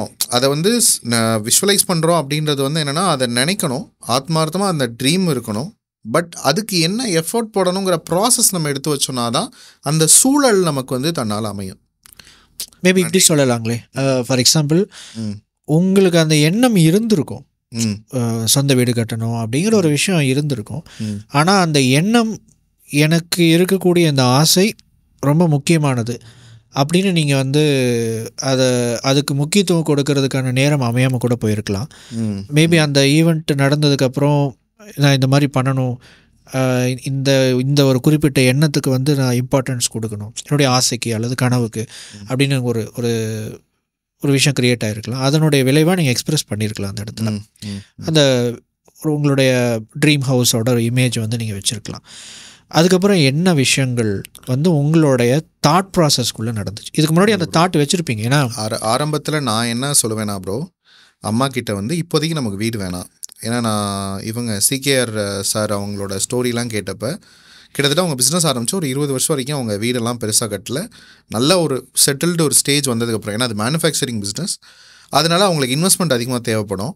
இப்போ பிஸ்னஸில் இருக்க இன்வெஸ்ட்மெண்ட்டை கொண்டு போய் நான் வீடு கட்டுறதுக்கோ பர்சனல் தேவைகளுக்கோ பயன்படுத்துகிறேன்னா பிஸ்னஸை கவனிக்க முடியாது. அந்த ஒரு லேர்னிங் எனக்கு இருந்தனால நான் என்னென்னா ஒரு வாடகை வீட்டுக்கு போய் வாடகை வீட்டெலாம் நான் பார்க்க ஆரம்பித்தேன். ஒரு சிட்டிக்குள்ளே போயிட்டு, ஏன்னா சிஸ்டரும் வயசாகிட்டே இருக்குது, அவங்களுக்கு ஒரு செக்யூர்டு ஒரு ஸ்பேஸ் வேணும். அடுத்து கல்யாணம் அதுனா நமக்கு ஒரு லிவிங் ஸ்பேஸ் கொஞ்சம் பெட்டராக இருக்கணும்னால வாடகைக்கு போவோம். வீடு கொஞ்சம் பொறுமையாக கட்டலாம், உடனே வேணாம் அப்படின்றதான் என்னோடய thought process. But over the stage என்னென்னா, நம்ம ஜஸ்ட் என்ன விஷுவலைஸ் பண்ணி வைக்கிறதானே, பண்ணி வைப்போம். ஆனால் அதை வந்து என்னோடய அம்மாக்காக பண்ணி கொடுக்கணுன்னு ஒரு இன்டென்ஷன் இருந்தனால மேபி அது நடந்திருக்கு. ஏன்னா எனக்குன்னு இருந்ததுன்னா அதை பெருசாக கேர் பண்ணிக்க மாட்டேன். இப்போ வரைக்குமே வந்து என்னென்னா, எனக்குன்னு நான் வந்து எதையும் நான் பெருசாக யோசிக்க மாட்டேன். மற்றவங்களுக்காக அப்படின்னா அதை வந்து டீப்பாக இறங்கி செய்கிற ஆள் நான். ஓகே. அது என்னோட கஸ்டமருக்குனாலும் சரி, ஃபேமிலி மெம்பர்ஸ்க்குனாலும் சரி, டீம் மெம்பர்ஸ்க்குனாலும் சரி, எனக்குன்னா ஒரு தடவை 2 தடவை யோசிச்சு வேணான்னா அதை முடிஞ்ச அளவுக்கு தவிர்க்க தான் பார்ப்பேன். இதுக்கான காரணம் என்னன்னு நினைக்கிறீங்க? இப்போ நீங்கள் தவிர்க்கணும்னு நினைக்கிறீங்க பார்த்தீங்களா? மேக்ஸிமம் இந்த பொருளாதாரம் சார்ந்த விஷயமா இருந்தால், உதாரணத்துக்கு நம்ம ஒரு காரே வாங்குகிறோம் அப்படின்னா, ஒரு லாஜிக்கலாக மிகச்சரியான ஒரு விஷயம், ஃபர்ஸ்ட் ஹேண்ட் கார் வாங்குறத விட செகண்ட் ஹேண்ட் கார் வாங்கினீங்கன்னா பெட்டர். ஏன்னா அதில் நிறையா அதோட வேல்யூஷன் வந்து குறையும், டேக்ஸில் நிறைய அமௌண்ட் வந்து போகுது. செகண்ட் ஹேண்ட் கார் வாங்கும்போது அந்த விஷயம் வந்து கம்மியாகும் பெரிய அளவில் அப்படிங்கிற ஒரு விஷயம் வந்து ஒரு பக்கம் இருக்குது. ஃபைனான்ஷியல் ரிலேட்டடாக, பர்சனல் ஃபைனான்ஸ் ரிலேட்டடாக எப்படி மெயின்டைன் பண்ணணும் அப்படி பிஸ்னஸில் ரொம்ப பணம்ங்கிற ஒரு விஷயத்துக்குள்ள ரொம்ப கராராக இருக்கிறவங்களுடைய ஆக்சுவலான சரியான ஒரு கருத்து இது. நான் இதை வந்து இப்படி பார்க்க ஆரம்பிக்கிறேன். அது கரெக்ட், இட்ஸ் கரெக்ட். பட் அது எல்லாத்துக்கும் கரெக்டாக இருக்கணும்னு அவசியம் இல்லை இல்லைங்களா? உதாரணத்துக்கு சொல்லணுன்னா ரீசெண்டாக நான் நிறையா நம்ம அந்த கம்யூனிட்டி மெம்பர்ஸோட பேசுகிறது, பழகிறது, அவங்க என்ன பண்ணுறாங்க, அப்டேட்ஸ் கேட்குறது. இப்போ ஃபார் எக்ஸாம்பிள் இந்த எபிக் லைஃப் சேனல் ஆரம்பித்ததுலேருந்து இப்போ வரைக்கும் அவங்க என்னென்ன பண்ணுறாங்க அப்படின்னு சில பேருடைய இதெல்லாமே எனக்கு ஞாபகம் இருக்கும். இவங்க என்ன தொழில் பண்ணாங்க, இப்போ என்ன பண்ணிகிட்ருக்காங்க, அந்த அப்டேஷன் வந்து கான்வர்சேஷனில் அது கனெக்ட் ஆகும்போது பேசுகிறது இது எல்லாமே இருக்கும். ஸோ அந்த மாதிரி ஒரு யங்ஸ்டர் கேரளா, ஆக்சுவலாக அவர் வந்து ரீசெண்டாக ஒரு கார் வாங்கியிருந்தார். கார் வாங்கினதுக்கப்புறம் அவர் வந்து எனக்கு இந்த கார் ரொம்ப பிடிக்கும், இந்த கார் நான் வேணும்னு தான் நான் ஆசைப்பட்டேன். ஆனால் அந்த கார் வாங்கினதுக்கப்புறம் எனக்கு வந்து சாட்டிஸ்ஃபேக்ஷனே இல்லை. எனக்கு ரொம்ப செலவு பண்ணிட்டோமோ, தேவையில்லாமல் கார் வாங்கிட்டோமோ அப்படின்னு எனக்கு ஒரு தாட் ஓடிக்கிட்டே இருக்குது அப்படிங்கிற ஒரு விஷயத்த வந்து சொன்னார். உடனே நான் என்ன சொன்னேன் அப்படின்னா, நீங்கள் இந்த மாதிரி யூடியூப்பில் இந்த வீடியோலாம் பார்த்து பணம் சேர்க்கணுன்னா இந்த மாதிரி கார் வாங்கக்கூடாது, இந்த மாதிரி கார் வாங்கணும், இப்படி பண்ணணும் அப்படிங்கிற ஐடியாஸ் எல்லாம் கேட்பீங்களா? ஆமாம், நிறையா கேட்பேன். ஸோ அப்போ என்னென்னா அவரோட லாஜிக்கல் மைண்டு வந்து அந்த இடத்துல அவரோட அந்த எமோஷ்னல் மைண்டை வந்து கேப்சர் பண்ணுது. அப்போ டாமினேட் பண்ணும்போது என்ன ஆகுதுன்னா, இது வந்து செல்ஃப் இம்ப்ரூவ்மெண்ட்டுக்கு இது ஒரு முக்கியமான விஷயம் அப்படின்னு நான் நினைக்கிறேன். எப்படி என்னென்னு கேட்டிங்கன்னா, இதை வந்து நம்ம என்ன ஸ்டேஜில் இருக்குமோ அந்த ஸ்டேஜில் நமக்கு பிடிச்ச விஷயங்களை நமக்கு நாமே கிஃப்ட் பண்ணிக்கிறது. அது எதுவாக வேணா இருக்கலாம். மேபி நமக்கு பிடிச்ச ஒரு விஷயத்தை ஃபாலோ பண்ணுறது, இது வந்து ஒரு kind of self love, self care. Or ஒரு யாருமே இந்த உலகத்தில் யாருமே வந்து நமக்கு ஒரு அவார்டு கொடுத்தாலும் அதை விட ஒரு பெஸ்ட்டு விஷயம் என்னென்னா, நமக்கு நம்ம வாங்கணுன்னு ஒரு ஆசைப்பட்ட ஒரு விஷயத்த நம்ம வாங்குறது. ஃபார் எக்ஸாம்பிள் இப்போ என்னை எடுத்துட்டிங்க அப்படின்னா, ஒரு எனக்கு வாட்ச் பிடிக்கும். ஒரு ரொம்ப வருஷமாக ஒரு 15 வருஷத்துக்கு முன்னாடி இருந்து G-Shockல ஒரு வாட்ச் வாங்கணும் அப்படின்னு அப்போ எனக்கு ஆசைப்பட்ட ஒரு விஷயம். நான் என்ன பண்ணிட்டேன்னா, ஒரு கட்டத்துக்கு அப்புறம் என்னால் வந்து பணத்தை வச்சு சில விஷயங்கள் எல்லாம் வாங்க முடியும் அப்படிங்கிற ஒரு கட்டம் வரும்போது, நான் ஏதோ ஒரு காலத்தில் நான் வாங்கணும்னு ஆசைப்பட்டிருப்பேன்ல, அந்த விஷயத்தில் நான் வாங்க ஆரம்பித்தேன். அதோட சாட்டிஸ்ஃபேக்ஷன் வந்து ஒரு கைண்ட் ஆஃப் ஒரு பூஸ்டிங் மாதிரி. ஆல்சோ அது வந்து வாங்கி யூஸ் பண்ணுறப்போ மட்டும் கிடையாது, ஒவ்வொரு தடவை யூஸ் பண்ணுறப்போ அந்த ஃபீல் கொடுக்குது, சம்திங் ஏதோ ஒரு விஷயத்தை கொடுக்குது. அப்போது இதை செல்ஃப் இம்ப்ரூவ்மெண்ட் ஆஸ்பெக்டில் பார்க்கும்போது நீங்கள் இதை எப்படி பார்க்குறீங்க? ஏன்னா நீங்கள் வந்து சொன்னீங்க அவர் வந்து ரொம்ப வருஷம் வாடகை வீட்டிலே இருந்தார். ஸோ அப்போ அந்த ஸ்டோரிஸ் எல்லாம் கேட்கும்போது, பணம் சம்பாதிக்கணும்னா இவ்வளோ கராராக இருக்கணும் அப்படிங்கிற ஒரு விஷயம் இறங்கிடுது. ஏன்னா பிகாஸ் அவங்க அந்த அத்தாரிட்டிங்கிற ஒரு பொசிஷனில் இருக்கிறாங்க. எஸ். அப்போ அவங்க சொல்லும்போது அந்த விஷயம் நம்ம மைண்டுக்குள்ளே ஆழமாக பதிவாயிடும்.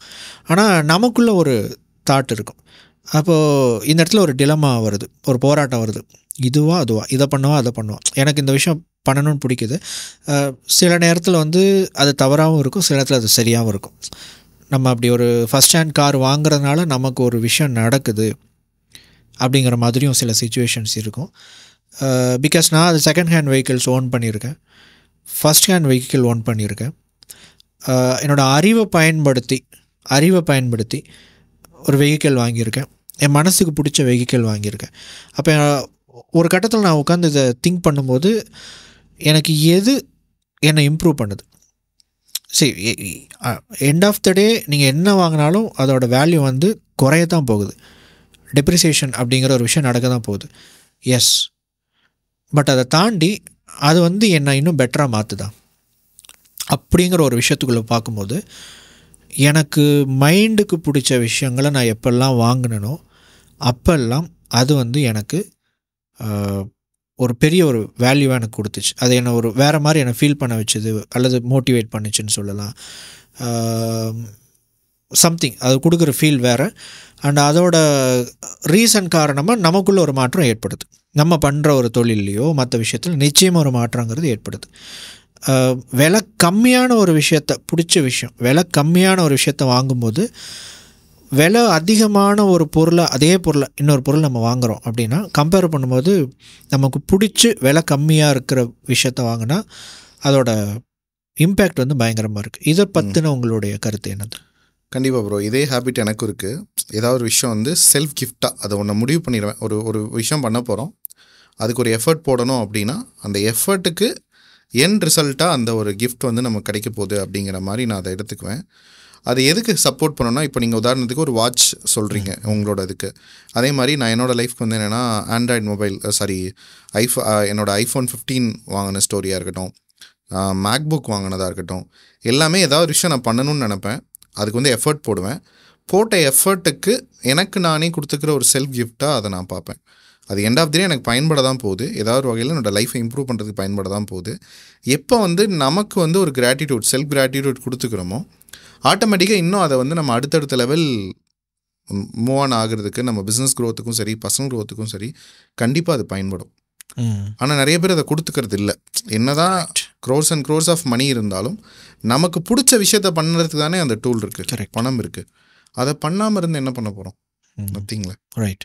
ஆல்சோ இது வந்து ஒரு கைண்ட் ஆஃப் செல்ஃப் எக்ஸ்ப்ளோரேஷன் அப்படிங்கிறது நான் பார்க்குற ஒரு விஷயமாகவும் இருக்குது. மேனிஃபெஸ்டேஷனுங்கிற ஒரு விஷயத்துக்குள்ளே வருவாங்க. நீங்கள் மேனிஃபெஸ்டேஷன் அப்படிங்கிற ஒரு விஷயம், இப்போ நீங்கள் சொன்னீங்க என்னோடய வீடு அப்படிங்கிற ஒரு விஷயம் எனக்கு இந்த மாதிரிலாம் நடந்துச்சு அப்படின்னு சொல்லிட்டு. அண்டு ஓகே, இன்றைக்கி நம்ம இந்த ஒரு விஷயம் இன்னும் கொஞ்சம் டீப்பாக டிஸ்கஸ் பண்ணுவோமே. இப்போ உதாரணத்துக்கு நீங்கள் அந்த விஷன் போர்ட் ரெடி பண்ணிட்டீங்க, அதுக்கப்புறம் அஃப்கோர்ஸ் வாய்ப்புகள் அப்படிங்கிற ஒரு விஷயம் நம்மளை தேடி வருது, அதான் லா ஆஃப் அட்ராக்ஷன். ஆனால் அந்த விஷயத்தை வந்து நீங்கள் எக்ஸ்ப்ரெஸ் பண்ணினதுக்கப்புறம் உங்களுக்குள்ளே நடந்த எண்ணங்கள், தாட் ப்ராசஸ்க்குள்ளே நடந்த மாற்றங்கள் என்னது? நிறைய வந்து செல்ஃப் டவுட் இருக்கும். இது உண்மையாலுமே பண்ணிடுவோமா, நடக்குமான்றது அப்பப்போ வந்து போகும். பட் எப்போ என் மேலே நான் நம்பிக்கை வைக்க ஆரம்பிச்சனோ, ஏன்னா இந்த இடத்துலையும் நம்மளோட மைண்ட் செட் தான் ப்ளே பண்ணும்.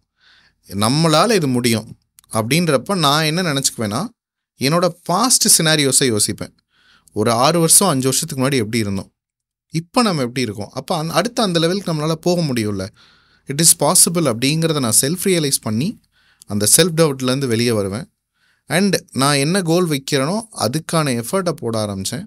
ஆட்டோமேட்டிக்காக அது நடக்க ஆரம்பிச்சிச்சு. ஓகே, மேனிஃபெஸ்டேஷன் மெத்தட்ஸ் வந்து நீங்கள் இந்த மெத்தட் எனக்கு ரொம்ப நல்லா ஒர்க் அவுட் ஆகும், நான் இப்போ ஒரு விஷயத்தை மேனிஃபெஸ்ட் பண்ணணும் அப்படின்னு நினச்சேன்னா நான் இதை தான் யூஸ் பண்ணுவேன் அப்படின்னா என்ன விஷயத்த சொல்லுவீங்க? நிறைய வந்து நான் விஷுவலைஸ் தான் ப்ரோ பண்ணுவேன். இப்போ நிறைய அதில் டெக்னிக்ஸ் இருக்கலாம், பட் அதில் நான் ரொம்ப டீப்பாக எனக்கு தெரியாது. பட் நான் என்ன பண்ணுவேன்னா, நான் என்ன பண்ணணும்னு நினைக்கிறேனோ அதை வந்து என்னோடய ஆஃபீஸ் ஸ்பேஸில், வீட்டிலலாம் வந்து ஹோர்டிங்ஸாக போர்ட்ஸ் மாதிரி ஒட்டி வைக்கிறது, அதே மாதிரி என்னோடய மொபைல் ஸ்க்ரீன்ஷாட்டில் வந்து அதை பார்க்குறது. எப்போல்லாம் நான் அதை வந்து பார்க்க ஆரம்பிக்கிறேனோ அப்போல்லாம் அது சப்கான்ஷியஸாக என்னோடய மைண்டில் அது ரிஜிஸ்டர் ஆகிட்டே இருக்கும். அது என்னையும் அறியாமல் அதில் வந்து நான் ஆக்ஷன் எடுத்துகிட்ருக்கேன் அப்படிங்கிறது தான் உண்மை. இப்போ நான் பண்ணிகிட்ருக்க ஆக்டிவிட்டீஸில் மேபி இந்த ட்ரிகர்ஸ் நீங்கள் வச்சுருப்பீங்க, ஒரு இமேஜ், ஒரு கோட்ஸு, அதை பார்க்கும்போது ஓகே நீங்கள் இதை பண்ணணும் அப்படிங்கிற விஷயம் ஆட்டோமேட்டிக்காக உங்களை ட்ரிகர் பண்ணும்போது நீங்கள் இயல்பாகவே அந்த விஷயத்த ஒரு விசுவலைசேஷன் ஸ்டேட்டுக்குள்ளே போகிறீங்க. ஓவராலாக இன் ஜென்ரலாக ஒரு தொழில் முனைவோராக நீங்கள் சரியாக வச்சுக்கிறதுக்காக நீங்கள் ஃபாலோ பண்ணிக்கிட்டு இருக்கிற சுய முன்னேற்ற ஹேபிட்ஸ் ஆர் பழக்கங்கள் அல்லது செயல்கள் இதெல்லாம் என்னென்ன பண்ணுவீங்க? ஃபஸ்ட்டு வந்து என்னென்னு கேட்டிங்கன்னா, நான் டிசிப்ளினாக பண்ணிகிட்ருக்கிறது ஃபஸ்ட்டு எவ்ரிடே 8 hours தூங்குறது, நல்ல தூக்கம். நம்ம வந்து ஆக்டிவாக இருக்கணும்னு நினைக்கிறோன்னா எந்த அளவுக்கு நம்ம டீப் ஸ்லீப் போகிறோமோ அந்தளவுக்கு நம்ம ஒர்க்லேயும் பர்சனல் ஒர்க்லேயும் வந்து நம்ம ஆக்டிவாக இருப்போம். அதை வந்து நல்லா பண்ணிகிட்ருக்கேன் நான். ஓகே. அதே மாதிரி ஒரு மினிமம் ஒரு 5 o'clock 5:30 அந்த ரேஞ்ச்லாம் நான் வேக்கப் பண்ணிவிட்டு என்னோடய டே டு டே இதை முடிச்சுட்டு எவ்ரிடே நான் ஃபஸ்ட்டு பண்ணுறது என்னென்னா அன்னைக்கு நாள் என்ன பண்ணணுன்றதை பற்றி எழுத ஆரம்பிக்கிறது. ஜேர்னல் தான். இன்றைக்கி டே நான் என்னென்னலாம் பண்ணணும் அப்படிங்கிறத நான் பண்ணுவேன். அண்ட் அதிலிருந்து I take action points, task வந்து எடுத்துகிட்டு வருவேன். அதை வந்து பண்ண ஆரம்பிப்பேன். அதே மாதிரி ஒரு பிளானர் வச்சுருப்பேன் நான். அந்த பிளானரில் வந்து இன்றைக்கி நான் என்னென்ன மீட்டிங்ஸ் இது பண்ணணும், அப்பாயின்மெண்ட்ஸு, என்னோடய வேலைகளை வந்து சிம்பிளிஃபை பண்ணிக்குவேன். ரொம்ப காம்ப்ளிகேட் பண்ணி எனக்கு டைம் டு டைம் இதெல்லாம் பண்ணணும்னு டைம் டேபிள் போட்டு ஒர்க் பண்ணாமல் எனக்கு இந்த வீக்குக்கு இதெல்லாம் டாஸ்க்னு ஆல்ரெடி முடிவாயிரும். அதிலிருந்து எனக்கு டே டு டே நான் நடக்கிற என்னோடய தாட்ஸ்லேருந்து வர பாயிண்ட்ஸையும் எடுத்து ஜஸ்ட் எனக்கு நீங்கள் இந்த 5 விஷயம் பண்ணணும் அப்படிங்கிற மாதிரி சிம்பிளிஃபை பண்ணி ஐ டூ தட். இது வந்து நடக்கும். அதே மாதிரி எவ்ரிடே நான் தூங்க போகிறதுக்கு முன்னாடி ஒரு சின்ன கிராட்டிடியூட், அன்னைக்கு டே யாரெல்லாம் நான் சந்திச்சனோ, என்னென்ன விஷயங்கள்லாம் புதுசாக கற்றுக்கிட்டனோ அதுக்கெல்லாம் வந்து பிரபஞ்சத்துக்கு நன்றி அப்படிங்கிற மாதிரி ஒரு கிராட்டிடியூட் கொடுத்துட்டு எனக்கு பிடிச்ச ஒரு இஷ்ட தெய்வத்தையும் நினச்சிட்டு just I go to bed. அந்த டே டு டே நான் கிராட்டிடியூட் கொடுக்க ஆரம்பித்ததுக்கப்புறம் நிறைய எனக்கு சேஞ்சஸ் வந்து நடக்க ஆரம்பிச்சிருக்கு. என்னென்ன சேஞ்சஸ்? நீங்கள் லைக் என்னென்னா வந்து ஃபினான்ஷியலாக, அப்போ ஃபினான்ஷியலை பற்றி பேசணுன்னா ஃபினான்ஷியலாக நிறைய நான் ஸ்ட்ரகிள் பண்ணிருப்பேன். நிறைய கிரெடிட்ஸ் வாங்குகிற சுச்சுவேஷன்லாம் இருந்தது, கடன் வாங்குகிற சுச்சுவேஷன்லாம் இருந்தது. இப்போ வந்து என்னென்னா என்னோடய கம்பெனி வந்து ஒரு 0 debt கம்பெனி. அதுக்கு காரணம் என்னென்னா யாரெல்லாம் நான் கஷ்டப்பட்ட சூழலில் எனக்கு வந்து சப்போர்ட் பண்ணாங்களோ அவங்களுக்கு வந்து நேரடியாகவே போய் I give the gratitude to them. அவங்களுக்கு வந்து கிராட்டிடியூட் சொல்கிறது, முடிஞ்சால் ஒரு வாட்ஸ்அப்லேயாவது ஒரு இது பண்ணுறது, ஆன் டைம் அவங்களுக்கு வந்து இது பண்ண ஆரம்பித்ததுக்கப்புறம் அந்த கிராட்டிடியூடே வந்து இன்றைக்கி நான் வெல்த்தியராக மாறுறதுக்கு சப்போர்ட் பண்ணியிருக்கலாம். இது வந்து கிராட்டிடியூட்னா இப்போ ஃபிசிக்கலாக சொல்லுவேன்னு சொல்லுவீங்க இல்லைங்களா? ஃபார் எக்ஸாம்பிள் இப்போ நான் வந்து இங்கே நன்றி சொல்லணும், இன்றைக்கி நான் உங்களை மீட் பண்ணியிருக்கேன், இன்றைக்கி நைட்டு நான் வீட்டுக்கு போகிறேன், நான் இவரை இன்றைக்கி மீட் பண்ணேன், நான் நிறைய விஷயங்கள் பேசினேன், தேங்க்யூ அப்படின்னு சொல்லுவீங்களா? ஆர் இன் பர்சன் உங்களுக்கு நான் மெசேஜ் அனுப்புகிற மாதிரி நன்றி இன் பர்சன் நான் பண்ணுவேன். விஷுவலைஸ்லேயும் அந்த டைம்லேயும் அன்றைக்கி நான் டே யாராவது எனக்கு சப்போர்ட் பண்ணியிருக்காங்க, இல்லை ஏதாவது ஒரு மெமரபுளான விஷயம் நடந்திருக்குன்னா, இப்போ தான் இன்றைக்கி நான் உங்களோட பாட்காஸ்ட் அட்டெண்ட் பண்ணிகிட்ருக்கேன், இன்றைக்கி நைட் நான் தூங்க போகிறதுக்கு முன்னாடி உங்களுக்கு நான் ஒரு கிராட்டிடியூட் சொல்லிட்டு தான் நான் தூங்குவேன். ஓகே. அன்னன்னைக்கு நடந்த விஷயங்களுக்கு அன்னன்னைக்கு என்னோட இதை வந்து நான் அந்த நபருக்கும் டைரெக்டாக பண்ணுவீங்க, அண்ட் தனிப்பட்ட முறையிலையும் ஒரு கிராட்டிடியூட் மெடிடேஷன் மாதிரியும் பண்ணுவீங்க. ரைட். ஓகே. இது போக வேறு என்ன நீங்கள் சுய முன்னேற்றத்திற்காக இப்படி நான் செக்மெண்ட் வைஸ் நான் பிரிச்சிட்றேனே, இது வந்து நீங்கள் இன் ஜென்ரலாக சொன்னீங்க. இன் ஜென்ரல் நான் பண்ணிகிட்ருக்கிற ஒரு விஷயம். ஓகே. மைண்டு ரிலேட்டடாக உங்களுடைய மனதை நீங்கள் வந்து இந்த நிலையிலேயே வச்சுக்கிறதுக்கு நீங்கள் ஃபாலோ பண்ணுற சுய முன்னேற்ற விஷயங்கள் என்னென்னது? Okay bro. இப்போ நிறைய நேரங்களில் எனக்கு என்ன வரும்னா, ஒரு பிஸ்னஸ் ஓனர்ஸ்க்கே இருக்கிற ஒரு மைண்ட் வந்து ஒரு ஸ்கேர்சிட்டி அப்பப்போ லைட்டாக டச் பண்ணோம். ஆனால் அதை நான் வர விட மாட்டேன். என்ன பண்ணுவேன்னு கேட்டிங்கன்னா, இன்றைக்கி எனக்கு ஒரு பிரச்சனை வருது அப்படின்னு தெரியுதுன்னா, அந்த பிரச்சனையை நம்ம எப்படி பாசிட்டிவாக மாற்ற முடியும் அப்படின்றத நான் யோசிப்பேன். நான் அந்த பிரச்சனையவே நினச்சிட்டு உட்காராமல் அதிலிருந்து ஒரு பாசிட்டிவ் விஷயத்தை எடுக்கிறது, இல்லைனா ஒரு ஆப்பர்ச்சுனிட்டி எடுத்து அதை எப்படி நம்ம பர்சனல் லைஃப்குள்ளே அப்ளை பண்ணுறது, அந்த மாதிரி யோசிக்கிற நபர் நான். முதல்ல எல்லாத்துக்கும் பயப்படுவேன். எனக்கு ஒரு பணம் டக்குன்னு வந்து ஏதாவது ஒரு டெப்ட் வருது, கரெக்டாக ஒரு இஎம்ஐ டேட்டு அப்படின்னா கூட எனக்கு ஒரு பயம் வரும். ஆனால் இப்போ அதை பற்றி எனக்கு இது கிடையாது. But we secure the areas. நம்ம என்னென்னலாம் நமக்கு இது இருக்குதோ அதை ப்ரீ பிளான் பண்ணிடுறப்ப, நான் இப்போ உதாரணத்துக்கு என்னோடய கூகுள் கேலண்டர் இருக்குன்னு வச்சுக்கோங்களேன், எவ்ரி டே எனக்கு வந்து என்னென்னலாம் கமிட்மெண்ட்ஸ் அப்படிங்கிறத ஐ கிவ் சம் அஜெண்டாஸ், அது ரிமைண்டர் கொடுத்துட்டே இருக்கும். அண்டு எனக்கு வெண்டர்ஸ்க்கு ஏதாவது பே பண்ணணும், இல்லை வந்து ஒரு வீட்டுக்கு இபி பில் கட்டணும், எல்லாத்தையுமே நான் வந்து ப்ரீ டிஃபைண்டாக ஒரு 2 நாளைக்கு முன்னாடி 3 நாளைக்கு முன்னாடி ஐ டூ த ரிமைண்டர்ஸ். ரைட். அப்போ நான் அன்றைக்கி நினச்சி அதை பயப்பட தேவையில்லை. நமக்கு ஷெடியூல் இருக்குது, ஒரு சில விஷயங்களை ஆட்டோமேட்டிக் பண்ணி வச்சுருப்பேன். அது அந்தந்த இதுக்கு வந்து போய் ப்ரீ பிளான் பண்ணிடுவீங்க. ஓகே, இதை இந்த டைமில் இந்த விஷயம் வருது, ஸோ இந்த டைமில் இதை பே பண்ணிட்டோம், அல்லது இந்த டைமில் இந்த விஷயத்தை செஞ்சுட்டோம் அப்படின்னா அது நமக்கு இதாகிடும். இப்போ எனக்கு இஎம்ஐ டேட் ஒரு 15 தேதி 20 தேதி வருதுன்னா, எனக்கு 10 தேதி அதுக்குரிய ஃபண்ட் எடுத்து வச்சுட்டேன்னு வச்சுக்கோங்க, அதை பற்றி நான் கவலைப்பட தேவையில்லை. அந்த மாதிரி ப்ரீ பிளான் பண்ணிட்டு தான் நான் போயிட்டுருக்கா ஆள். இப்போ கூகுள் கேலண்டர் மெயினில் நீங்கள் யூஸ் பண்ணுறேன். கூகுள் கேலண்டர் நான் நல்லா யூஸ் பண்ணுறேன். கிரேட். ஈவன் தோ என்னோடதும் அப்படி ஒரு மெத்தட் தான். கூகுள் கேலண்டரில் வந்து ஒரு ரிமைண்டர் ஆர் டாஸ்க் மாதிரி வச்சுட்டு இந்த விஷயத்த பண்ணணும், இந்த டைமில் இது பண்ணிட்டோம்னா இந்த டைமுக்குள்ளே இது முடிஞ்சிடும் ஸோ அப்படிங்கிற மாதிரி ஃபிக்ஸ் பண்ணிட்டோம்னா ரொம்ப ஈஸியாக இருக்குது. அதை நம்ம மேக்ஸிமம் சில நேரத்தில் மறந்துடுவோம். அண்டு நம்ம மறக்காமல் நம்ம வந்து அந்த விஷயத்த அந்தந்த டைமில் சரியாக செஞ்சிட்றோம் அப்படின்னு திருவள்ளுவர் சொல்கிற மாதிரி செய்யாத விஷயத்த செய்யக்கூடாத விஷயத்த செஞ்சாலும் மாட்டிக்கணும், செய்ய வேண்டிய விஷயத்த செய்யாமல் விட்டாலும் மாட்டிக்கணுங்கிற மாதிரி. ஸோ செய்ய வேண்டிய விஷயங்களை கரெக்டாக அது சரியான நேரத்தில் நடந்துருச்சுனாலே இங்கே ரைட் பிரச்சனை இல்லை. Right, okay okay. அண்டு பிஸ்னஸில் நீங்கள் இந்த மாதிரி ஃபாலோ பண்ணுற சில ஹேபிட்ஸ் என்னது? பிஸ்னஸில் அப்படின்னு கேட்டிங்கன்னா கண்டென்ட் க்ரியேஷனை பொறுத்த வரைக்கும் எவ்ரிடே ஒரு கண்டென்ட் க்ரியேட் பண்ணணும்னு ஒரு கோல் இருக்குது எனக்கு. டெய்லி ஏதாவது ஒரு கண்டென்ட் வந்து ஸ்கிரிப்ட் பண்ணுறது.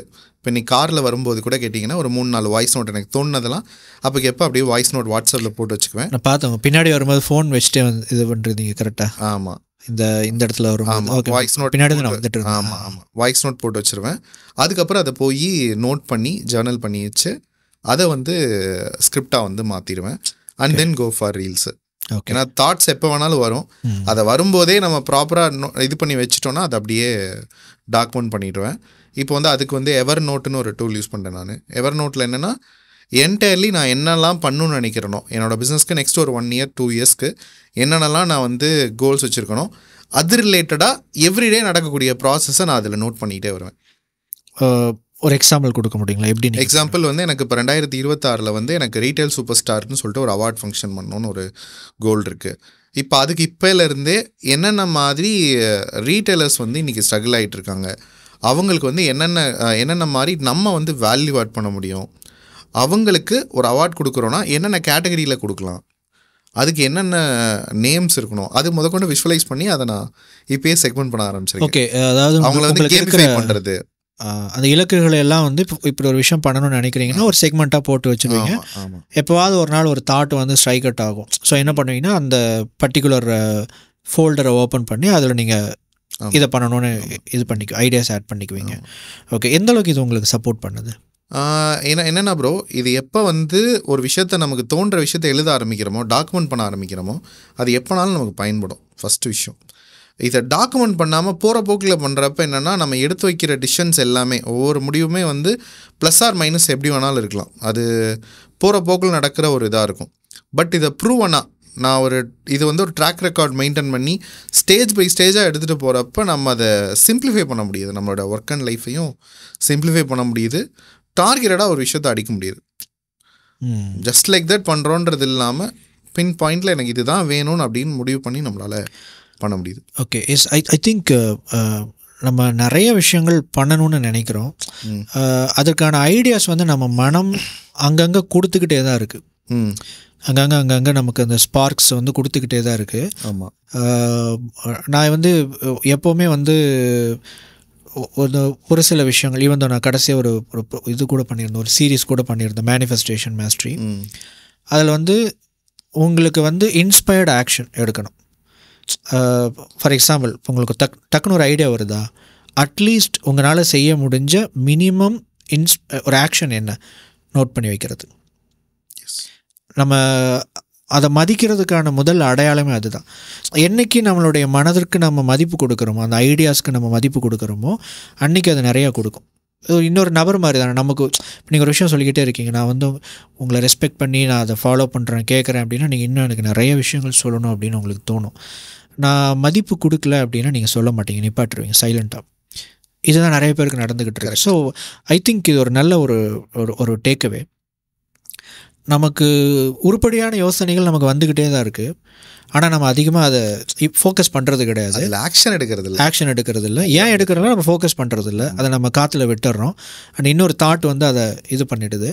ஈவன் தான் எனக்குமே இந்த ஒரு பழக்கம் வந்து ரொம்ப ஸ்ட்ராங்காக இருக்குது, நோட் பண்ணி வைக்கிறது. அது என்னுடைய ஸ்மார்ட் ஃபோன் வந்து மெயினாக அதுக்கு தான் நான் யூஸ் பண்ணுவேன். ஆக்சுவலி மோஸ்ட்லி என்னோடய அந்த ஸ்மார்ட் ஃபோன் யூசேஜ் வந்து பார்த்திங்க அப்படின்னா ஒரு கட்டத்தில் நிறையா ஒவ்வொரு ஸ்மார்ட் ஃபோன் ஓன் பண்ணி எப்படி இருக்குது அப்படின்னு எக்ஸ்ப்ளோர் பண்ணுவேன், எனக்கு ஒரு ஆசை. ஸோ ஆண்ட்ராய்டு ஸ்டார்டிங்கில் யூஸ் பண்ணிட்டு இருந்தேன். அதுக்கப்புறம் நோக்கியாவில் விண்டோஸ் லான்ச் பண்ணாங்க, அதை யூஸ் பண்ணி பார்த்தேன். ஸோ அப்படியே போயிட்டே இருக்கும்போது சாம்சங்கோட இதுக்குள்ளே வரும்போது இந்த சாம்சங்கோட இந்த நோட்ஸ் அப்படிங்கிற விஷயம் வந்து பெரிய ஒரு ஹெல்ப்ஃபுல்லான ஒரு விஷயமா இருந்துச்சு. இப்போ டக்குன்னு நான் வந்து சம்டைம்ஸ் நைட்டு படுத்துட்டு இருப்போம், ஒரு தாட் வந்து ஸ்ட்ரைக் அவுட் ஆகும். என்ன பண்ணுவேன்னா டக்குன்னு ஃபோன் எடுத்துகிட்டு நோட் பண்ணி வச்சுட்டு அப்படியே க்ளோஸ் பண்ணிடுவேன், அதை ஸ்கெட்ச் பண்ணி வச்சுருவேன்.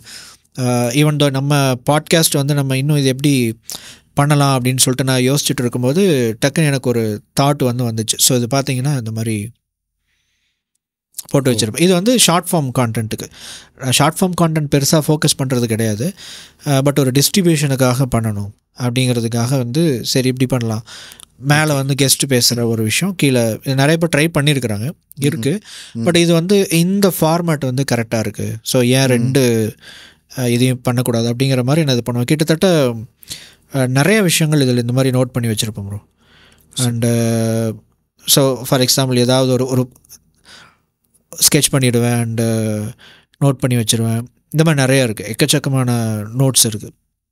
ஸோ என்னென்னா இது ஆர்கனைஸ் பண்ணி ஒரு ஃபோல்டரில் இது வந்து இது வந்து கண்டென்ட்டுக்கு, சில நேரத்தில் கண்டென்ட் ஐடியா வரும், சில நேரத்தில் இது எப்படி வந்து பெட்டராக எடிட் பண்ணலாம் அப்படிங்கிற ஒரு ஐடியா வரும். ஸோ சம்திங் ஏதாவது ஒரு விஷயம் தோணும், பர்சனலான விஷயம் ஏதாவது தோணும்.